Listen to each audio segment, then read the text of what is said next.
The K, the O, the A, the L, the A. Koala, koala. The K, the O, the A, the L, the A.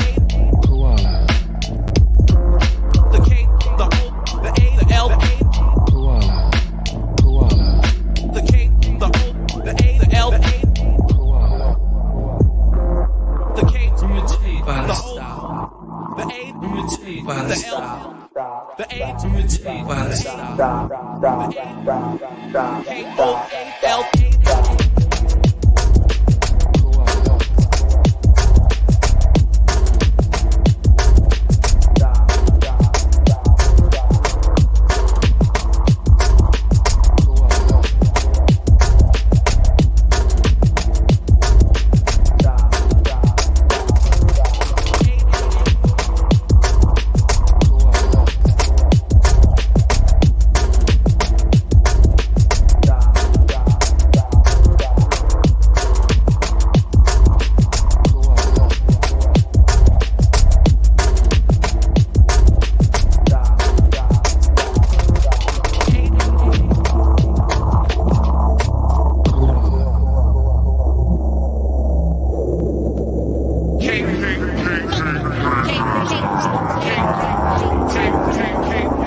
K-O-A-L-A.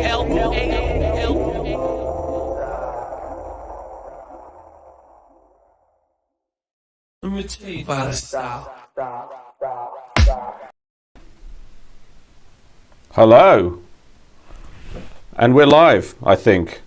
Let me have a look at the comments. Are we live? Let me know. I think we're live. Hello and welcome to the Koala Beatcast 77. I'm Danny Sugar, FunksMaName. Good morning. Hey, it's Mark. Rhyming on the beat. Yo, Pete is here. In fact, Pete is going to join us very shortly. He's on the stream. And I've got my koala balancing going on like I did last time. And that's still there. It actually hasn't left my head since the last time I did a stream. So, before, without further ado, let's get Pete in here. Hello, Pete. I caught you nibbling. How's it going? I feel like you were watching the camera and just like, guys, just put some food in his mouth. I It's the Friday night tradition of Pete crunching his crisps or whatever it is you're eating. No, I went for bread tonight. I was like, that's bread. Like I can eat bread. Ah, untoasted. Yeah, just a Yeah, that's the power move. Not having toast, otherwise it would crunch again. We should translate that for everybody else outside of Britain. They probably don't know what a bap is. Or crisps. Oh, crisps, that's true. I know, we're already like completely alienating our international audience. How's your week been? Oh yeah, it's pretty crazy, man. A lot better, thanks for the cheeky Jedi, which is it's just a regular coffee with a little bit of something extra. Oh, nice. Because the thing is, in your little thumbnail, I saw you lifting it up, and I thought you were just holding up a little cuddly toy, but it's actually dual purpose. It's got a drink in it. B Jammin's here, Husser's here, D0 Beats here. I hope we're live. I assume we're live. Yeah, Where is Pete? Pete's, where's the darn wallpaper? I know, D0 B says. I'm relegated to the conservatory, so no wallpaper. And it's not the brick behind is just brick. It's not like fancy wallpaper that looks like brick. It's just regular brick. Ah. Is it not cold? Oh no, it's not cold. It's bloody summer out there, isn't it? It's ridiculously warm right now. Oh, well, I'm freezing my tits off. It's like we're surrounded by snowy mountains, and I got the heater on, and yeah, it's Saturday morning, and that means Beatcast. It's also Friday night for you guys, the rest of you. Hey, Maxim, Thai Noodles, Too Heavy, the whole crew's in. So yeah, I've set things up. Hopefully they'll work. Hopefully I haven't cocked everything up. There probably will be some Happy Friday, Saturday. There probably will be some cock-ups. I'd like to think so. Also, because I like to do things a little bit different, I've come up with a little way to try and make us stay on track and make the Beatcast a little bit shorter, which I will introduce as soon as we're done with introductions. Dano is a legend. I don't know if he's here. He may just turn up in a couple of hours and have a track for us to download and like destroy the stream while downloading, no doubt. So at the moment we've got what have we got? We've got 20. That's like 22 plus. No, I'm submissions. We've got pretty much 30 submissions tonight. Nice. Excellent. So yeah, I guess we should probably get the show on the road while I kind of figure out how to do all this, because I've not made it easy for myself. I've got OBS running. I've got I need to remember to mute myself because I'm playing the tracks through my computer so that I don't have to deal with like trying to play a track and then it not playing. I have to remember to mute myself in my mixer thing rather than on the screen.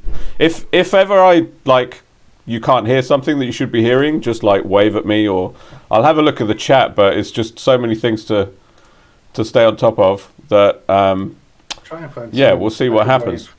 Yeah. So Hold up a prop what in some fashion. Oh yeah, prop would be good. Yeah. So I don't know what the first track's going to be, but as you see, I've put a timer, and I've got the list of all the submissions, which I'll try and update hopefully, so we can keep track of what's going on. I don't know who we're going to open with. Maybe you, if you don't mind. I don't mind. Get it out of the Cool. way. All right. Well, we've got quite a good crowd here, so let's see if I can actually get this queued up and ready in 1 minute. I think I'm pretty much ready to go. So I'll mute myself and roll the track. Nice.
I was still muted.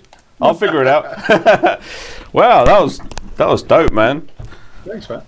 Dark and a dark roller. Yeah, it was. I was playing around with trying to make it sound organic. You know, we were talking about doing the single cycle waveforms last week. Yeah. I was doing playing with the attack and release. So instead of having one shots or anything, just having it hold down and then release. And if you're doing it with a few different sounds, it kind of seems to create like a bit of a. In my head, it was like an orchestrally type of thing. You could play sounds around the place and they kind of rise and fall around each other. I did do it I did it drum and bass at first, literally just pitched it up an octave when I was trying it out, and then I was like, no, I'll keep it slow this time. Yeah, no, it was really nice, and like that that sample with that, I used that too for Funk Moon Camp with that sort of, what is it, a oboe or a clarinet or something off the soundtrack. Yeah. It was kind of dark. It was cool. It was some nice. There was an odd selection of sounds in it. I liked the sample source that we had there. There was lots to go at, I think. Yeah, it was really cool. Oh shit! I got 10 seconds left. Why do I do this to myself? Actually, let's see what happens when it ends. All that happens is this. Oh. So I need to. It just helps remind me and keep me on track that we got to keep things moving. Right. I think next. Oh, hang on. Let me move Pete down here and save. Oh, you've been redacted. So you see, like at the bottom of the thing, I should probably move that. It won't let me put an empty name on my camera, so I have to like put a space, which puts a little black thing. So that's fun. You keep me at the bottom, I'll remain redacted. No, well, you're going to get pushed up as more tracks get on. The last track that was on is going to remain redacted for everyone. Oh, is there anyone hearing crackling sounds from Danny? Let me know. It might be me moving around. I've got like little mics or... Can you hear me all right? I can hear you fine. There's just a little bit of crackling. I think it's movement related. I mean, I can... Is it better if I turn this shit down? Sounds fine to me, man. Is that any better? I've got a little thing, and it might just be when I'm getting all animated, it's like scraping on me. I don't know. Yeah, man. Could well be. Everyone thought it was them. Okay. It's when I move the mouse, apparently. Okay. Anyway, let's move on to the next track. I've got Granny K lined up, so nice. Let's listen to that.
Assassinato telefone na Maris.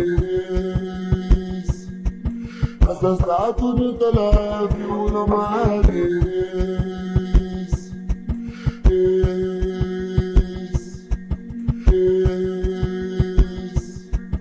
Assassinato telefone na Maris.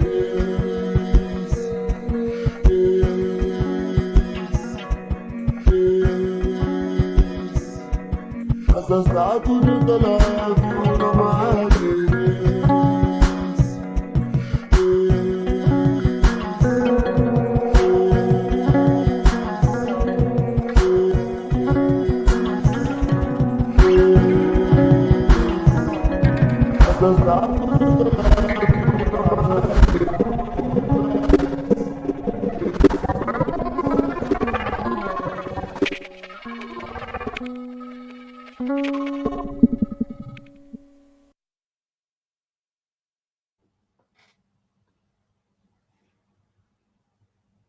Unmute. Nice. That was beautiful.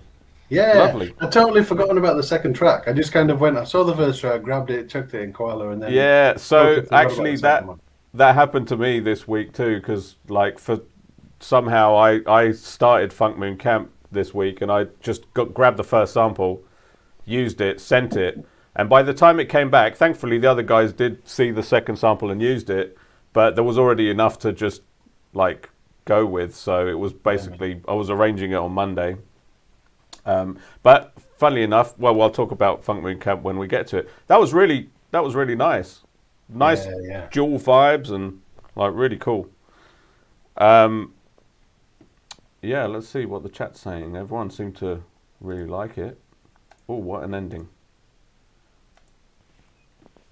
Have you got something to say while I prepare the next track? I don't know. Yeah, I was just reading what people are saying. Yeah. So Reddit says saying Granny K is a talent and a taste for beauty. It's the thing is, it's a bit like you don't exactly know what you're going to get with him. He's got such a range of styles, but you do know that it's going to be like a real dense sort of tapestry of sound. You're not going to hear something stripped out of minimal, you know, and sparse or whatever, because there's too many. It feels like there's too many sounds, there's too many options, and he just wants to kind of. Naturally, I think we all do. You just kind of want to play with all of it. You like try and squeeze as much out of the sample, and the problem is the more time you spend with the sample, the more you can squeeze out, the more you want to use, and the bigger your track gets. So doing it all in 2 minutes is always really impressive. He was also concerned that Gerber's on the. Oh, he's on his. Let me just bring him in a minute. Hello. Hello. I don't want to stop. I don't want to stop the timer. You guys keep talking. Oh, what did the doctor say? The doctor said my back is pretty much a mess, and that right. I should stay off of it. Yeah. Ah. Well, that's why you're lying down. It's not because Hedwin suggested I take my clothes off. So, do you want to take me off camera and you guys could keep doing your thing? Because I'm loving the show. I don't need to be host. You guys keep doing your thing, and I'll just help on the side with comments and stuff. Okay. Cool. Oh, are you logged in and stuff? What do you mean? I mean, you can actually push stuff. That'll help. Yeah, that'd be cool. Exactly. I'm gonna. All right. All right. So. Okay. I might just randomly bring you back though, just to surprise everybody. You can if you want. Okay. We'll see you in a bit.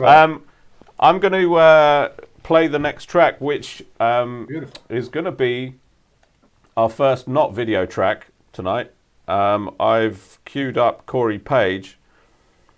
And we'll see if this works, because basically I'm running it through VLC with the visualization stuff that I had going last time. So nice.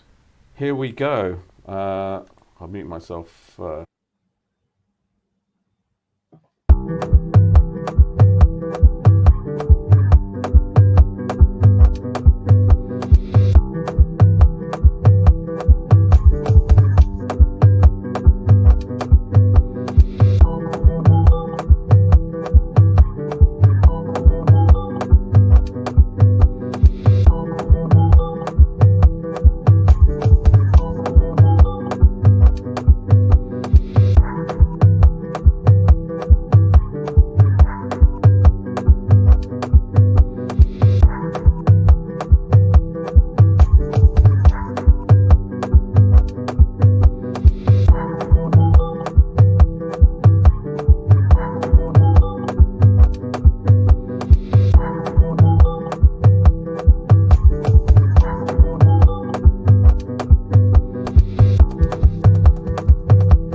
So many things.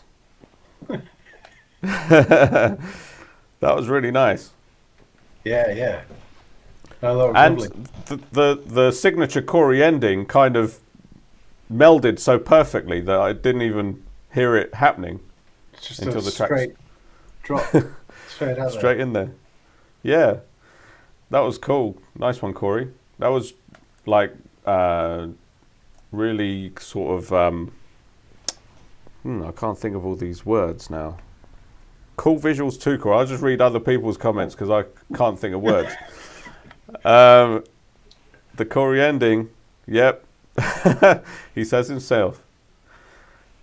So just a quick note, if your name is not on this list, I don't know if that's too small for anyone to read, but if it's not on this list, it means I haven't got your track yet. And I will check emails, but at this point, it would be ideal if you are going to submit a late track, just make it audio, otherwise the video downloading might get in the way. Although, I think since we last streamed from here, I've had fiber put in, so Yes. I don't know. We'll give it a go and we'll see.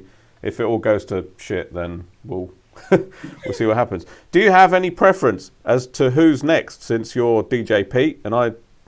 Honestly, I can't actually see him. Because we're on the StreamYard. I'm only seeing a small version of the screen. Yeah, I don't know if anyone else can actually read it. Too small for me. That's what she said. Yeah, said the actress to the bishop. Remi says, love you all on a boat right now, so hard to jump in. Well, that's like, it's all right, isn't it? Living the life in Copacabana. No, where is he? Acapulco. You got to be careful when you're on a boat and you use phrases like "jump in." That's probably not the one. So stay on. Yeah. So what should I play next? Also, at the end of that, it seemed to go on to the next track automatically, which wasn't ideal. But let's play. Oh, I was actually going to keep an eye on who's in the chat and play people who are in the chat with priority, just in case people who aren't in the chat will join the chat later and want to hear their track later. So let's go to... I see Thai Noodles. Let's go to Thai Noodles. Let's do it. I didn't actually get the pun when he was on the show the other week, but I totally get it now. Thai Noodles, get it? Thai Noodles? Indeed. Yeah. Yeah. Right, let me just change the name here. Thai Noodles. And I'll mute myself after I press play. Nice.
I added my own Corey ending to that one. Hang on a minute. It's all gone weird because I was looking for the Arcanist track while people were chatting.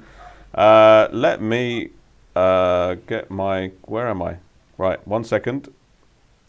need to readjust myself. There we go. Yeah, that was really dope. I like the it was sort of kind of reminded me of a Steve McQueen Bullet type thing. Yeah, definitely. It was really cool. Go on, you speak for a minute while I look for. I thought I did have Arcanist. Let me just double check.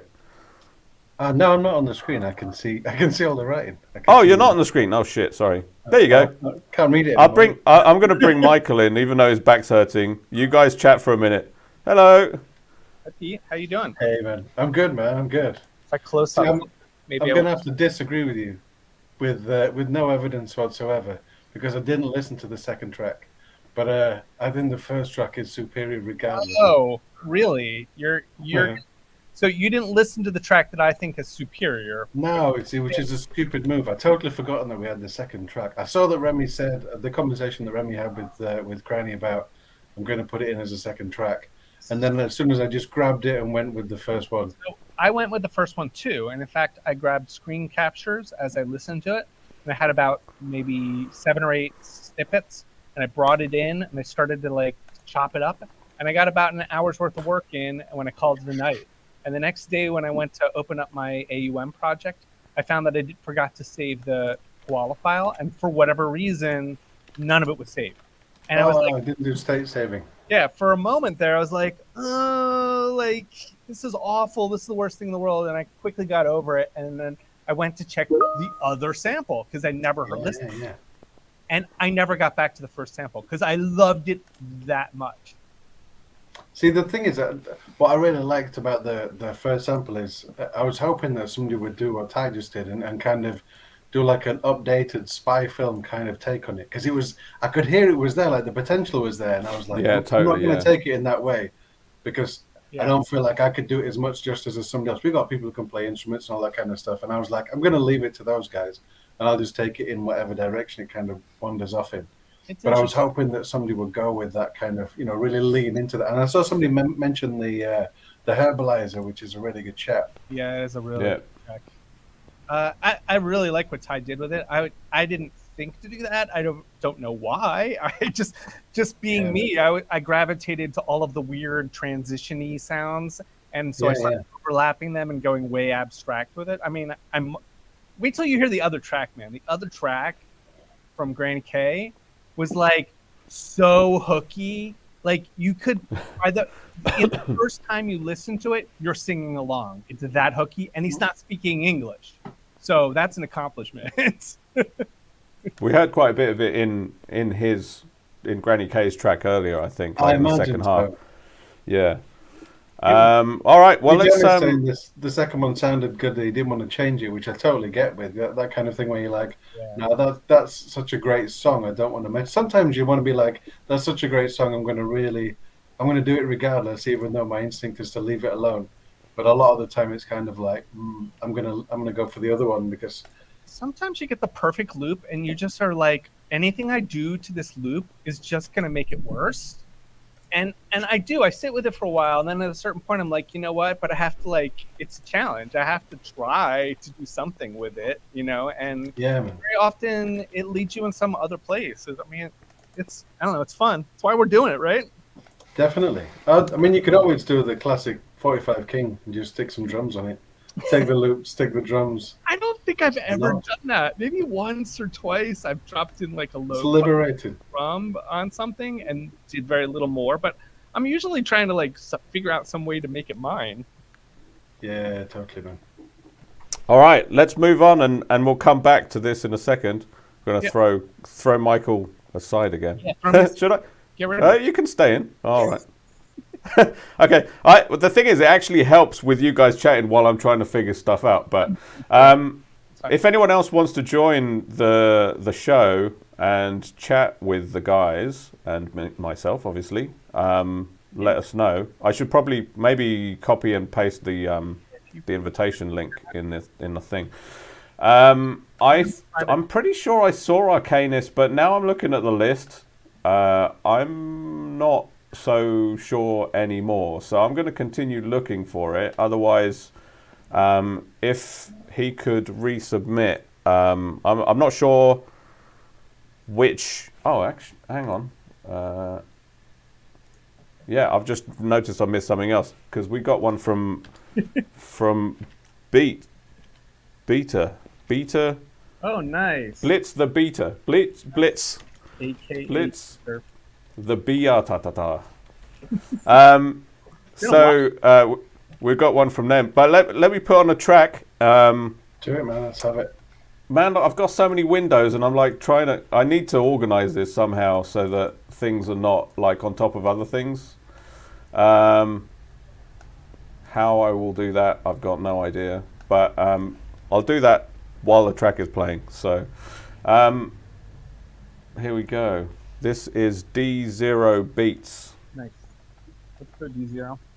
Yeah, man.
That was awesome. Yeah, man. Muted. Nice. Yeah, where was that vocal from? It had a real sort of like I don't know. It's really cool. 90s trip hop vibe thing going on. I love the chop, the way that it just flipped halfway through. It was just like I'm gonna keep it nice and chill, and then we're gonna go to this off kilter, kind of freaky, little bit on edge kind of style. It was beautiful. I could hear Yeah, that. I really thought nice. we're gonna get Cool Keith and Motion Man just gonna skip onto the track at any second and just start talking about, I don't know, polar bears or something bizarre. So Ritterstedt said later vibe, and I was like, when I read it, I was like, do I even put that on the screen? Because I disagreed with it completely. I was like, it was really dark, right? Yeah. I thought it was It was dark. nice. That was You went hard. Yeah, I agree with Ty. The beat went very hard. It's beautiful. Yeah, that was really, really cool. reading Um, Ty's comment, which is unrelated to the song, but he said he's loving just being here, and he's a noob, just like getting started, and appreciates us all. But like, we appreciate you. Thanks for joining the community. Yeah, we for have sure. some good people, and thanks for coming back. I mean, you're an awesome guest, and your music's awesome. We're loving having you. Yeah, man. It was really says just clarifying. It was he was talking about the chill bit right at the beginning. So Got before it flipped and then dropped into the drums with the off kilter it. kind of craziness. It's funny, man. As with all of these tracks, you kind of hear it and you're like, this is not enough. I'm gonna need to listen back this tomorrow, Yep. and I have a couple of times appreciating, because it's so easy. If you the amount of time that people put into these things, or even if they don't put a lot of time in, the amount of kind of skills and everything that goes into these things, just to hear them once or 2 minutes or whatever, No, I you love miss so much. I love listening to the stream the day after, and just Yeah, man. and it's interesting. I'm on the show listening and trying to pay attention to it, but the next day I hear completely new things in everybody's mouth. Absolutely, yeah. man. But you don't watch the full stream the next day, do you? No, I watched the Yeah. So I don't know what we're going to do about that this week, because I don't have videos for all of the audio ones. Remi. We'll have to. Remi remade the ones that because I made videos last week. Okay. Put the artist name on the screen, and so Remi Okay. recreating them all for me. Okay. So I think everyone will just have to accept that we'll have to wait a few days for that's a future Remi problem. I do have an email from Arcanist, but what I'll do is I'll play ILV, and then I'll download it while we chat after, instead of just in case it mucks up the sound. Just before we lose the comment, just before we jump onto it, Edie's B flat 7 said, "I'd love a Koala Beatcast station." I totally agree with that. I think, you know, with all of the tracks that we've got, I've no idea how to do it, so I'm going to throw that idea out there because somebody else might have the skills to make it happen. But, you know, on the YouTube channel, if we could make a streaming radio station from all of the tracks that we've got, that would be awesome. Is that I'm unfamiliar with this. Does YouTube have a radio? Well, basically, you know, the people who do the chill hop stuff and the beats to study and chill to, you can do that kind of thing. You can rack up all your tracks and then automatically just stream it at random. If you particularly want to put together like 77 weeks worth of like I don't know how many hundreds of tracks, it will probably go on for a week without repetition at this point. But I actually like what I want to do. He just came out with. Imagine somebody curating the best Koala Beatcast. Best doesn't even matter, just because you know you need a title, but somebody actually collect songs that are of a similar genre. That would actually probably do really, really well. Like the best lo-fi Koala Beatcast, you know, track. That would probably get millions of views. Well, actually, I mean that's not a bad idea for a show if someone wants to do it. Like if each week someone like a presenter decided on a genre or whatever, and then just picked a bunch of that, and then that show would be like exploring some of the older tracks that they liked. I mean, it's a lot of work to dig through the archive, though. That's the only thing. But I always loved the idea of us not doing the sample hat, but instead picking a theme. So, like, remember when we used to have like winners, and the winner would choose their track? I always loved the idea of instead of choosing a track, you chose a theme, and that's actually why I came up with the idea of the stretch goals when I was doing it, because I was like, what if we all just did that? Like, what if we all interpreted the color yellow, or, you know, like anything? You know, we've done dance music and spacey, but I think that's a cool idea too, you know? I was thinking that, and what you just said there, Danny, like a Journeys by DJ or back to mine type, you know, those kind of compilations. But taking people submit what they want to hear from previous beatcasts, because it's all up on the Bandcamp as well, isn't it? Yeah, exactly, man. Yeah, cool. All right, well, let's. I think my timer went off fucking minutes ago. I'll go. I'm gonna. Hiding under the thing. That's the thing. I can't see. Yeah, I know. So if we kick Michael, then we can see the timer. But then. No, it's all right. Let's go to LV, and we'll be back after this. Yeah, awesome. Man. Yeah.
cool.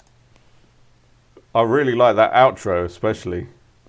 Ah, No, I so like good. upbeat beginning. So Danny and I went on the stream last night just to check that everything was functioning correctly, and he gave me the smallest snippet of LV's track, and I was like, "Oh, I can't wait for that tomorrow!" And it was as good as I was expecting. The 100%. spoilers. But then there was the unexpected twist at the end. Yeah, totally. So again, I'm not that familiar. Oh, what? Yeah.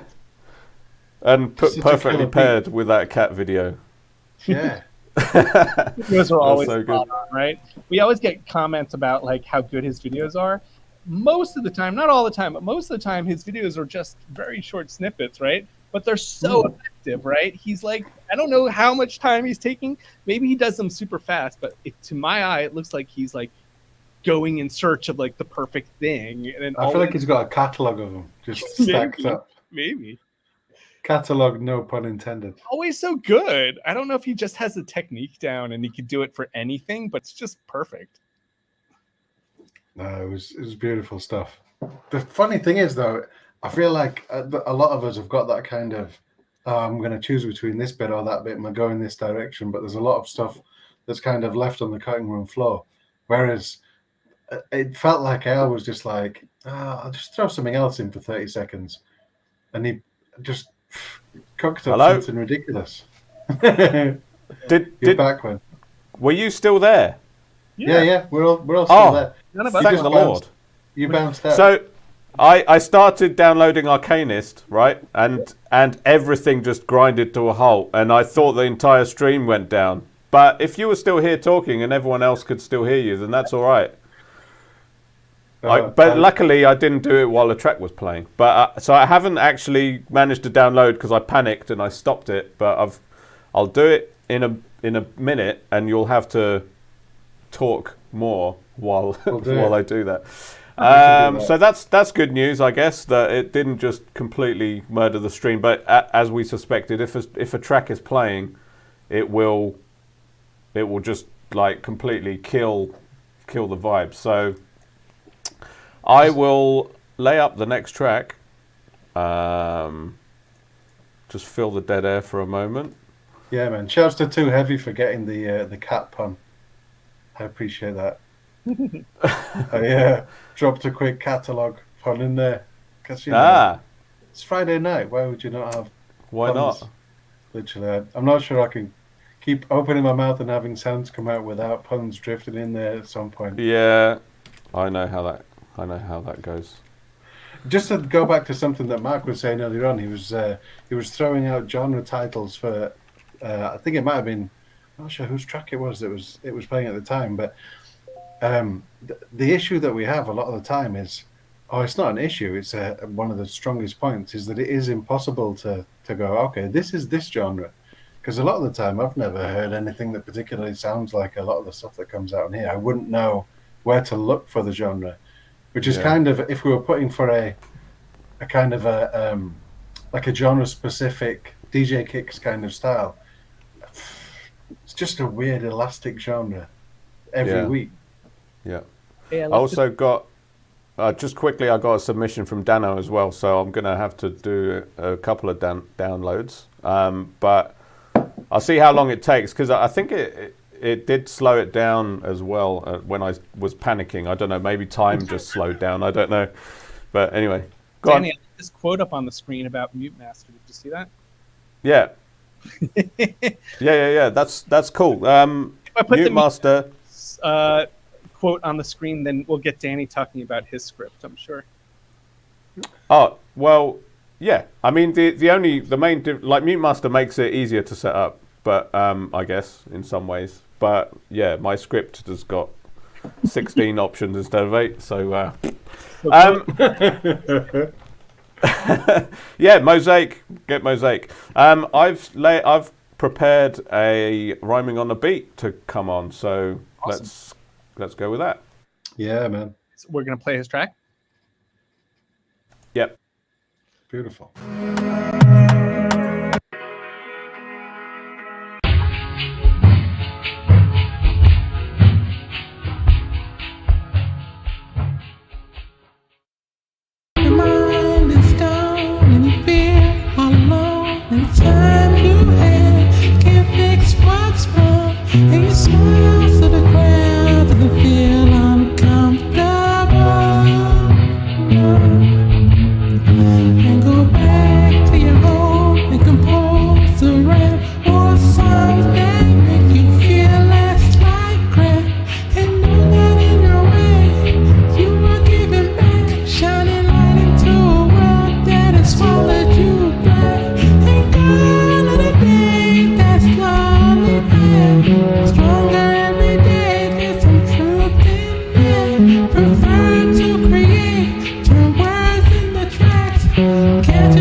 Wow. Well, that was unexpected. Really awesome. Yeah, man. Yeah. Yeah, unexpected. I think that just shows his versatility, though. We already knew that rhyming on the beat was like one of the most versatile guys on the entire Beatcast, but I would say he proved it yet again, right? Yeah, that was dope. Crazy. So, Hey, but fun and like I was there for it. Yeah. Yeah, it was cool. Did you see his 365 project? It's a beat a day thing. He did it. He did the full year, and it's fucking crazy, man. You need to check it out. It's on man. Rhyming Gauging on is it on Bandcamp or was it Yeah, Bandcamp? I think so. I think, and it's just so cool, like to hear like. I'd really like to talk to him about it. Like I don't know whether he was making the beats as well every day or just like rhyming, but it's kind of like some of it is obviously fictional, but some of it is just him talking about his day. So when you actually listen to it, you just get a sense of it's like reading someone's diary, because like I know I'm going off tangent off this particular track, but yeah, I really thought that was a cool project. So guys, go check him out. That was cool and nice, like two completely different vibes going on. Yeah, I'm not I going think to get to Renato did the download. same thing. I think Renato Say did I think Renato did. Andreas did a beat a day kind of thing, which basically means for a full year. Yeah. I think he just basically slowed down and just like cut his output by about 10. So just the one. Yeah. 300 a beat a day for Renato is a holiday. Yeah, big time. I think he just decided to quit. Basically, it's like I'm not going to make it beat anymore. Just the one every day. Yeah. No, but seriously, he did do it. Put his feet up. my friend Buddy Peace did it as well. He did 1 minute a day for like a full year.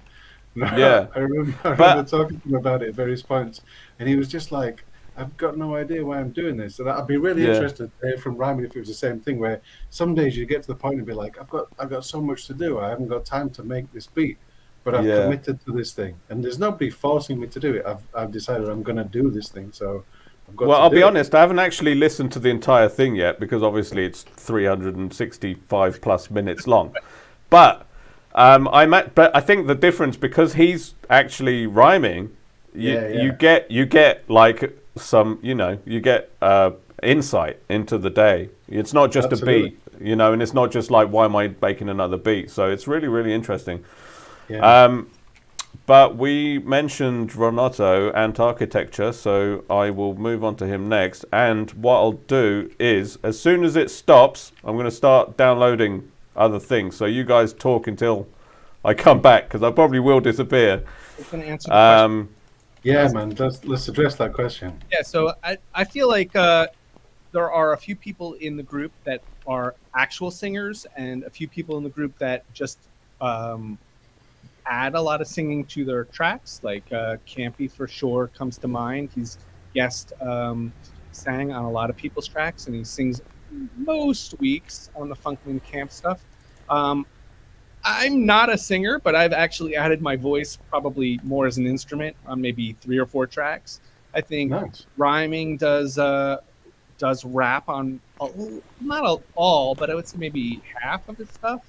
There are definitely other people that are doing some singing, but maybe. Well, Ginger Space, and now we've got. I'm going to murder her name until she tells me how to pronounce it. But a new member called Barus from Czech Republic. She does a lot of vocal stuff. I've heard a couple of her tracks that are really cool. She's a very good singer. Yeah, it's nice to get more vocalists in the mix for sure. I'd be interested for us to do it at some point. Do a week where, however you want to do it, doesn't have to be anything major. You don't have to sing. You can. Great. Yeah. If you want to just make a single cycle waveform and make the track from that, from you just saying a word, or say koala and then sample a loop from it and make everything from that. Whatever. That's a good point too. It's not always singing for vocals. Sometimes, like ALV or Pon will ask people in the group to just send them audio. So I think Ryan, Yeah. DJ Hussa, has sent over Yeah, a lot of that was vocals, great. a lot of people that it gets used, and vice versa. Other people just ask, like, send over stuff. We Yeah. have there's more too. I'm trying to think of who else does. I mean, there's often vocals on Pan, obviously. So Remi does- raps on a lot of his stuff, right? And guest yeah, on people. Does So Goods, we got a fair amount. Yeah. That's true. Al and William, they've done vocals on their tracks. So that Oscar Goods did a couple of times where he sang, and I think it's kind of one of these things where people want to show off what their abilities are, their range, right? yeah, well, Opal Rock, Hagen wanted to confess to how many of his he'd killed and stuffed in the basement as well. Let's not forget. oh that. yeah, how could we forget that? And Mark Yeah, of course. That was awesome. Mark, absolutely. And Mark's calling is- for the Koala Vision he- Song Contest, right? Yeah, he's thrown the gauntlet. We'll see. We'll see how that pans out. So I would say there are only a handful of people who maybe are singers, but I would say that a lot of people do add vocals. Sometimes it's just one-offs, but we do have a lot of people with a lot of range, and I give props to, like, there's probably a lot of people who don't think of themselves as singers, but do it anyway because it's just so much fun. Exactly. We all get so Yeah. much pleasure out of it. Like, I still think of that track that Opal Rock did where he rapped on it, like, as one of my favorite tracks of his. And I don't even know empirically if it's the best. It really stands out to me as, like, he did something really unique on it, and therefore it was endearing to me, you know? I mean, we obviously we've got some great singers. We've got some great rhymers as well. Like Too Heavy has rhymed on quite a lot of his tracks. He's got excellent flow and delivery. Obviously, we've spoke about rhyming. We've got Remi. And then we obviously hides vocals in his track, which I love that, and beatboxing as well. Which I do that a little bit too. Like, I'll tell Mars Capone is on the chat. I'll tell Mars Capone and this other guy Nate all the time, like, "Oh, you gotta listen to my track. I sang on it." And then afterwards, they're like, "There was no singing," and I'm like, "Well, I mean, I did sing on it." But I feel like all of us, when we first get Koala, the very first thing you do is beatbox into it, isn't it? You're like, I'm going to beatbox and see how it works. So I'm going to make some random drum sounds. And then That's still sequence what it I together do when and I'm make just it. testing stuff. Like, Yeah. Likewise. and actually, just like my new favorite kick drum is going like this on the side of the iPhone. I was just going to say, William Bozarth, one of his favorite things is to just make his instruments. He's like, "Oh, I need a kick," and he'll, like, bang on his table, or Yeah. I need It's a that, cool. like, right? He'll just make his stuff up. He doesn't necessarily. He's like never goes in search of a sample. He'll just go make it. So I love that. That's another way to do vocals for sure. Opal All right, says he put let's- vocals on this week. Oh, awesome! Nice. Who does? Opal. Yeah. Oh, yeah. I've got that. I was going to surprise Michael with that because I did see that he did that. But I've already promised that we'll do Antarchitecture first, and then we'll put Opal Rock after that. And I've got some downloading to do, but we're already an hour in, and we've done like what 1, 2, 3, 4, 5, 6, 7 tracks out of 30. This is why I'm not supposed to be on the camera, Daddy. Yeah, I know. Next time you talk, I'll tell you what. I'll leave you on while the timer's going, and as soon as play the damn track on, I'll just remove you. That's a good. Even if it's mid-sentence. Although it does buy me time to set up the tracks, and I'm also like preaching here, but also wasting time talking rubbish as well. So let's go with Ronotto and Architecture. Let's have it.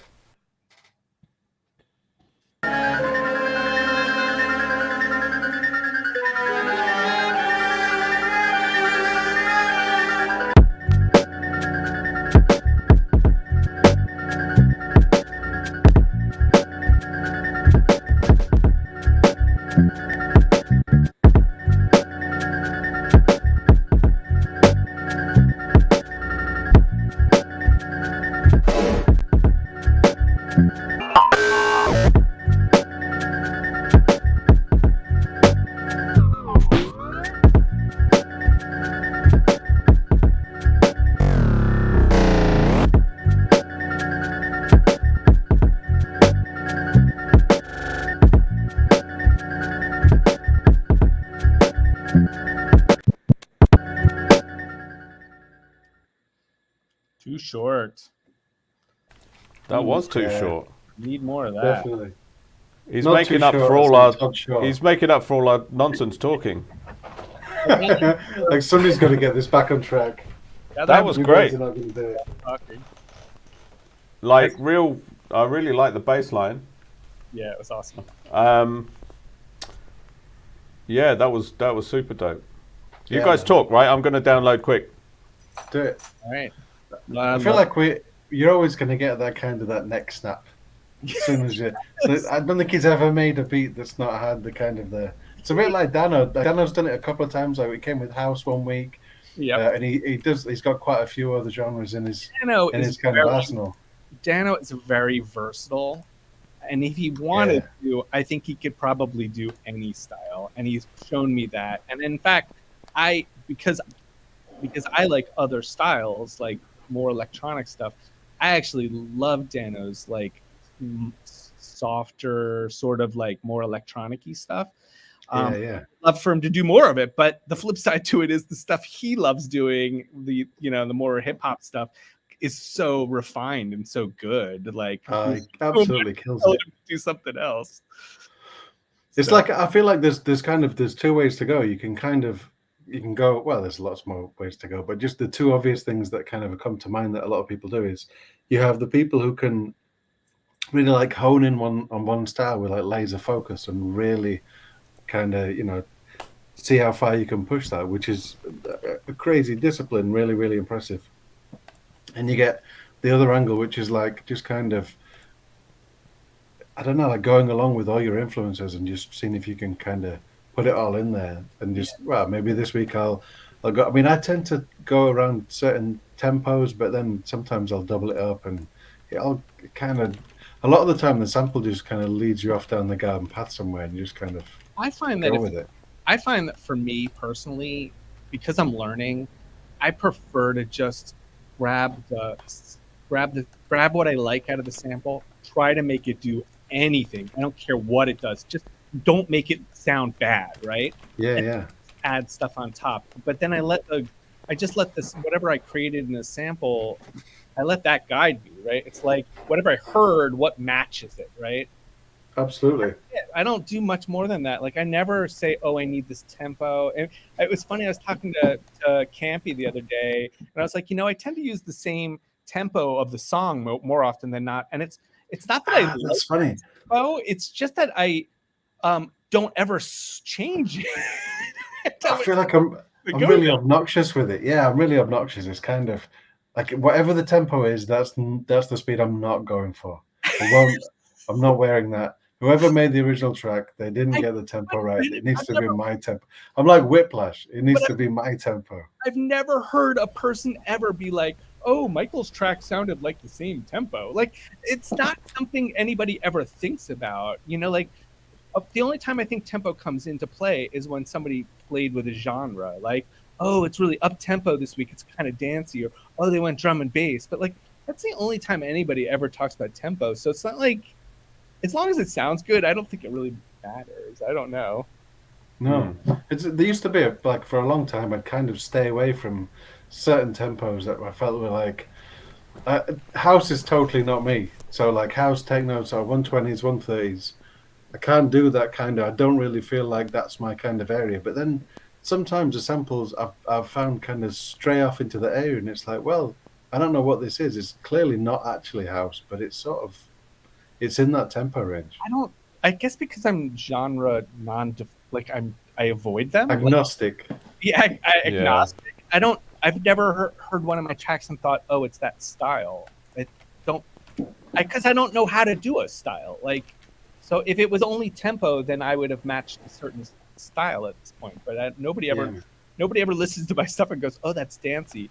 But I promise you, I've done 120 to 130 like hundreds of times, like a lot of times. Yeah, I just don't go there. I don't know why. It just doesn't. Yeah, I have to. I think like 125, 130-ish, like broken beat stuff as well is quite good at that tempo rather than just fall to the floor stuff. But I mean, I don't. It's one of those things, and that's the video I made about like not worrying too much about what the BPM is, and just figuring out what BPM you want something to be, and then making stuff fit.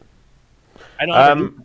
I've never thought to myself, oh, this week, like once or twice, I'm like, oh, I should do an up-tempo track. But I've never said like, oh. Oh, no. But what I mean is, I start making drums, and then I'm like, oh, I just adjust the tempo while I'm creating. I don't think, oh, I'm going to make a 130. Although, interestingly, listening to Tatsumaki, like, I don't know if you guys have been listening to his Blast Radio stuff.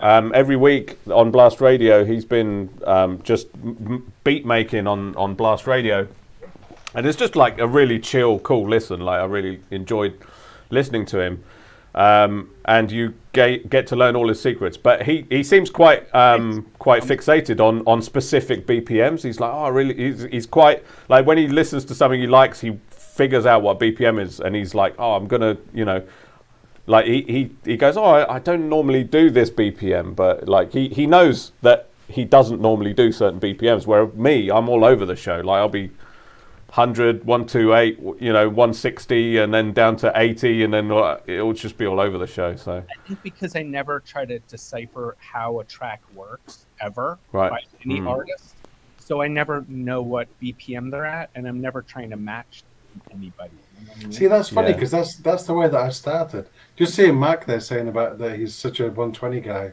he's got to force himself to turn the tempo up or down. A lot of the, like, when I started off making stuff, I'd try to figure out. That was what I did. I kind of reverse engineered tracks. Yeah, I would. So I'd figure out, like, what are these drums? How does that work? And then I'd go, oh, they've taken this drum loop there, but it's at a different. Like, obviously this is a 90, so if the drum loop's a different speed to the actual main loop, I didn't really have a time switching, so I'd have to do it on the turntable and just kind of beat match it and and get that kind of thing. And you get like a weird vibe because then the drums would be slower than you would be used to hearing the drums, and they give you a different edge to it. So then when I got with someone you could kind of slow down, then you automatically go, oh, we're going to pitch the drums down a couple of, so I can time switch them because they get that dirt kind of crunch to them. And just that became a natural thing purely from, trying to make things sync up.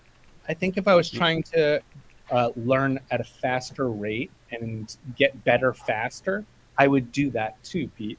But I'm kind of comfortable with like just learning as I go, and eventually I hope that I'll learn how to do the things I want to do. But Yeah. that's kind of why I'm not bothering to reverse engineer anything. I'm just like, we'll figure it out eventually. It'll eventually I'll learn those tricks. You know what I mean? Yeah. Right, let's move on because Go. Do it, man. play the damn As soon track as you're has been ready, on the hit it. screen for about 12 minutes. Yeah. I'll go with Opal Rock and then we'll be back. Awesome. Yeah, man.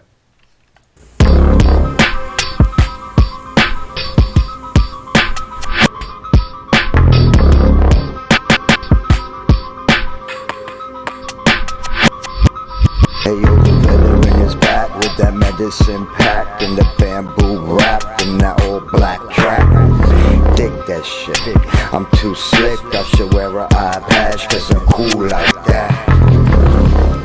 So cool, in fact it's refreshing, like when you hear a cold brew crack.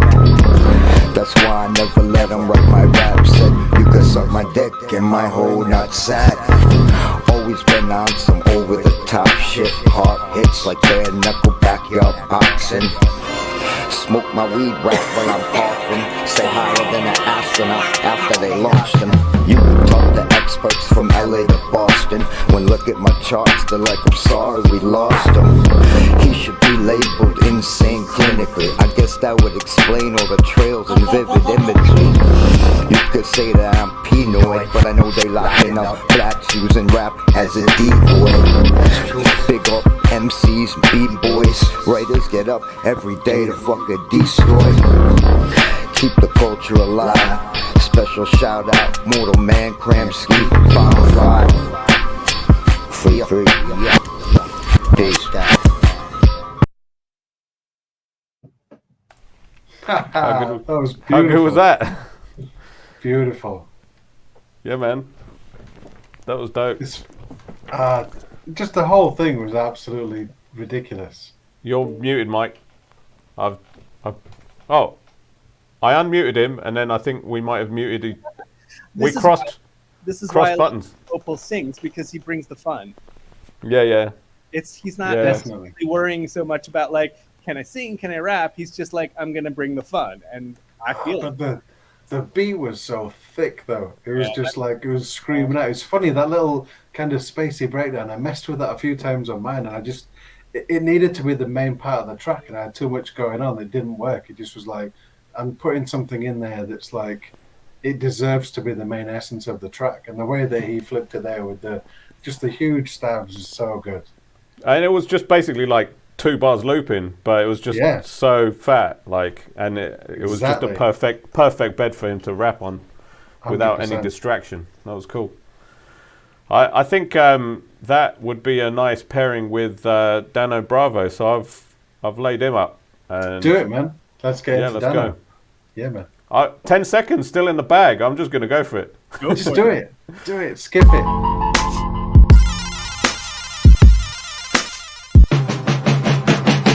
New toys, convoys, 100 carats on my neck, my boy. That 100 bunny rabbits tryna get my boy. From the cabbage I collect, my boy. Heard you niggas is gorillas, let me chew, my boy. Say nothing silly, you regret, my boy. Cause we got banana clips on the text, my boy. And I can send it in a text, my boy. What's up on the emoji with the flex, my boy. Personalize every threat, my boy. Toll free, that's the rep, my boy. And if you need a couple keys, I'm the connect, my boy. Off the top.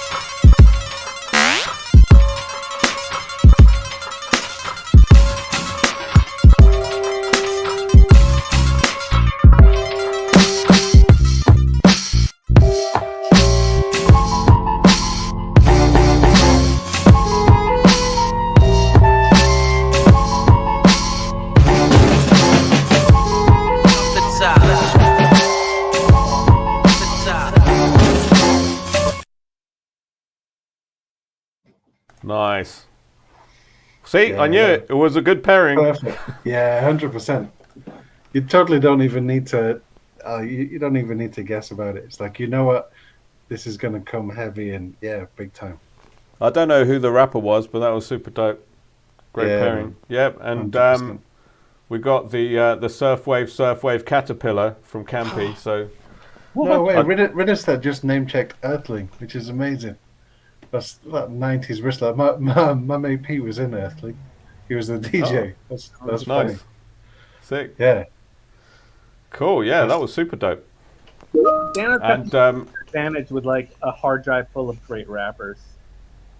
I don't know. I don't know whether that was something original from one of his friends or something he found, or I don't know. Maybe you can tell us. Sometimes we're like, wow, that rap was so good. Who was that? And we're like, oh, it's like somebody he knows. Like, that's my cousin or some shit. Yeah. I'm like, that's not fair. Share that with me. Well, Dano's saying it's Pusha T this time. So. But I don't think Pusha T is Dano's cousin, but he totally could be. Might be. You never know. Yeah. I'm going to go straight into Remi, because I see that I don't know if he's still on the boat, but he's here and listening, so I hope let's push Remi through. We'll do a little, a couple of fast ones. Yeah, I like it. Here's Remi.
Wow, what a vibe. Yeah, it's ridiculous, man.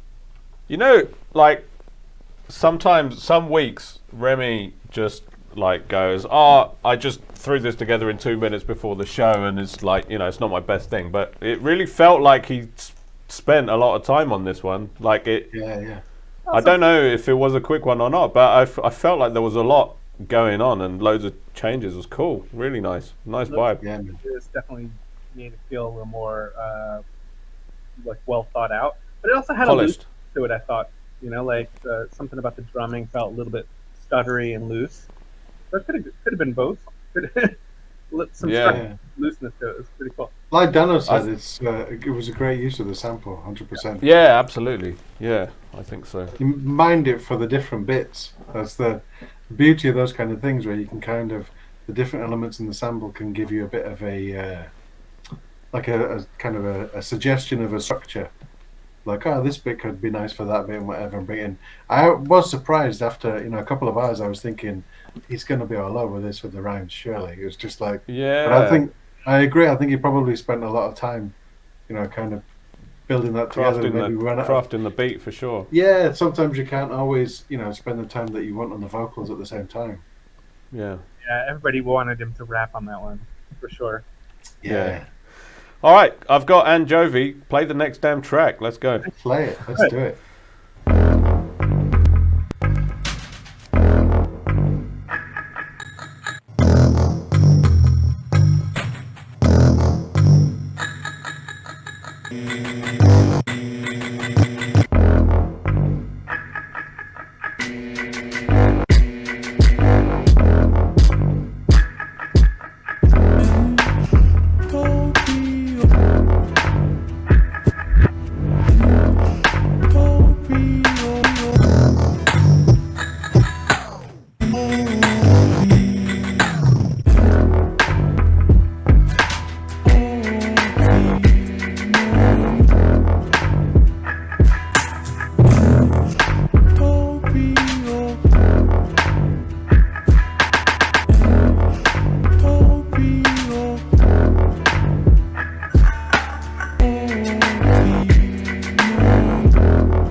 Really awesome.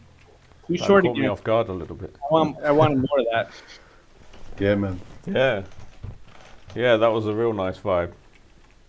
I love the setup. I'd like to see him sort of just talk through the way that he kind of runs through with the live show. You know, I feel like those two things are so perfect. I don't know if you can you skip between the banks on the pad controllers? Does it allow you to? Are they mappable? I don't. Buttons? So I don't know.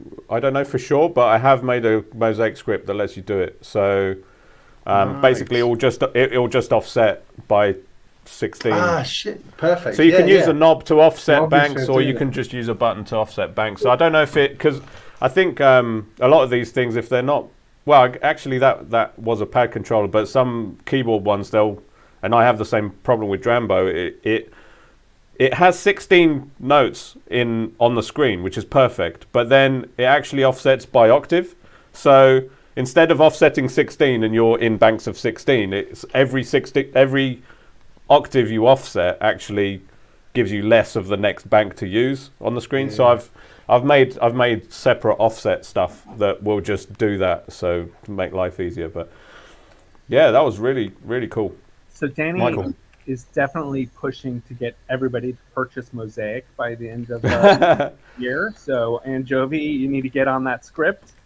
We'll hook you up. Maybe he already is. That's the thing. I'd really like to see, get him on and have him kind of run through. Oh yeah, no, that'd be awesome. Yeah. Well, I think what we should do is not on a Beatcast show, but maybe on the technical, like when we were talking about setups, that could be also about hardware, and we can have guests showing how they do their hardware setup stuff. So that'd be really cool. Big time. Yeah, 100%. I got a surprise laid up. We've got a collaboration that I like to call Rhyming Deluxe. Oh, how cool. Nice. So let's listen to that. Yeah, man, I'm in.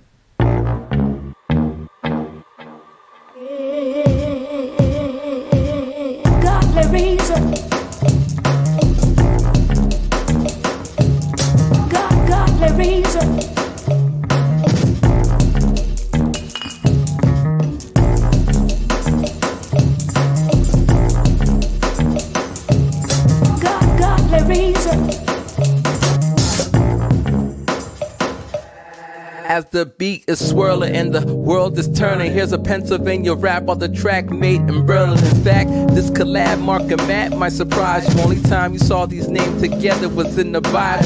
I craft my work, each verse comes out calm, but the mind is racing like we on the Autobahn. In the backseat there's a koala, not the app, okay I'm lying. Imagine if he was making the track. After that we gon' head to the bar, chill and relax. I don't drink but I can chat until the sky turns black. It gets disputed when it comes to spewing out this music fact. I'm only human, been doing this since Pro Tools cost cash. Now we tap on phones using $5 app. A great time to produce in my line, I'm spitting facts. Now it's time for me to ease up and fade to the back before I go drop the beat. I'm out, man. Got the reason.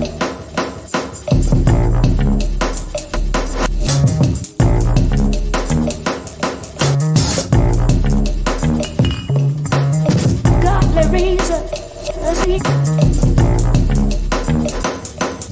Got the reason. Got the reason. Got the reason.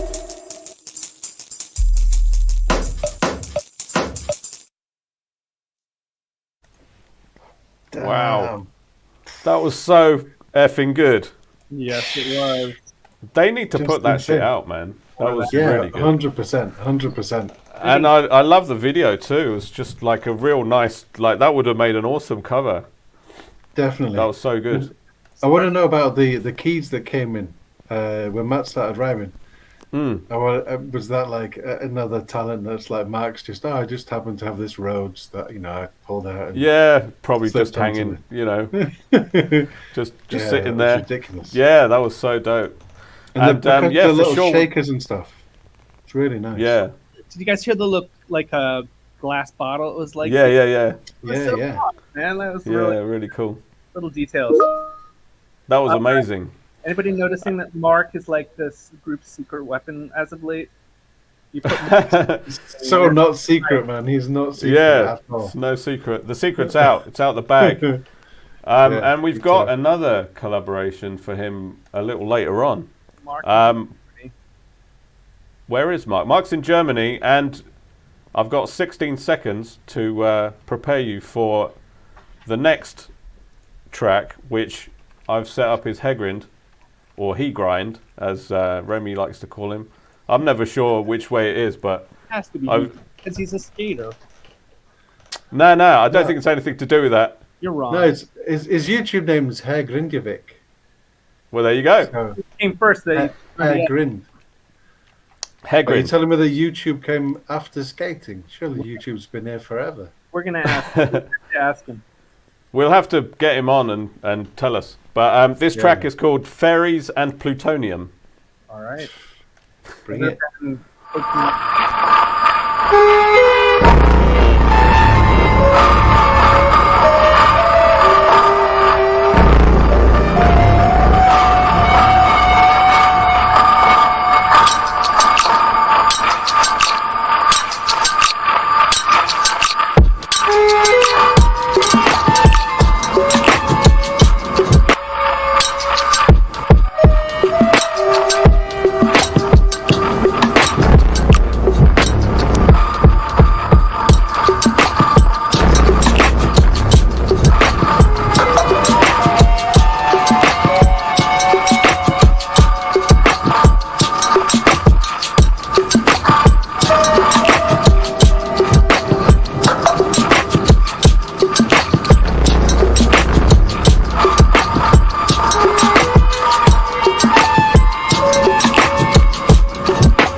That was grimy, man.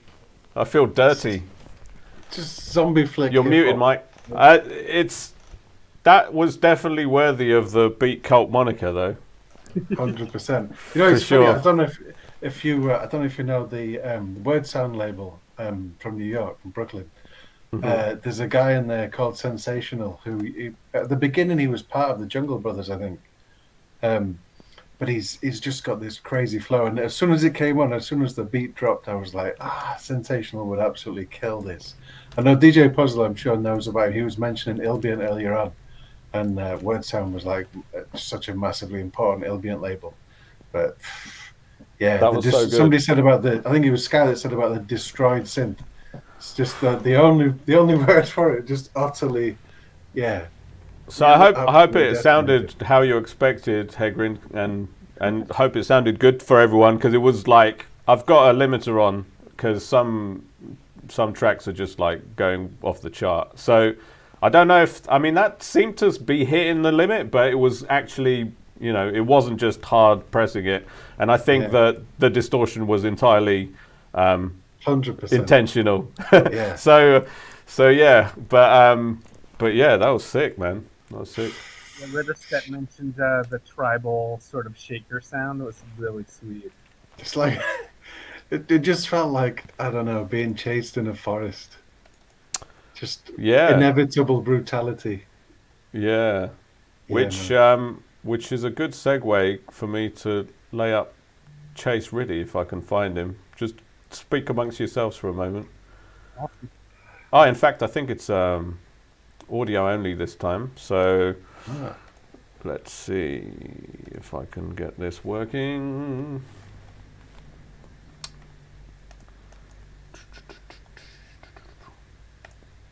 Don't just sit there in silence waiting for me. Just reading the comments. Oh, right, okay, yeah. Read them out loud. So Sky saying about hence the fairies in the name. Yeah, totally.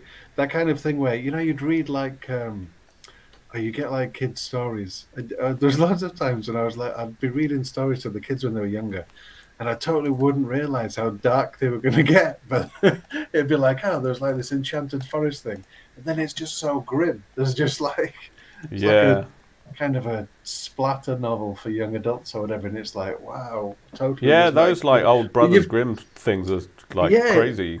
And it's like you kind of committed to it. You got to just follow through and just keep going, see it through, and see where it takes you, man.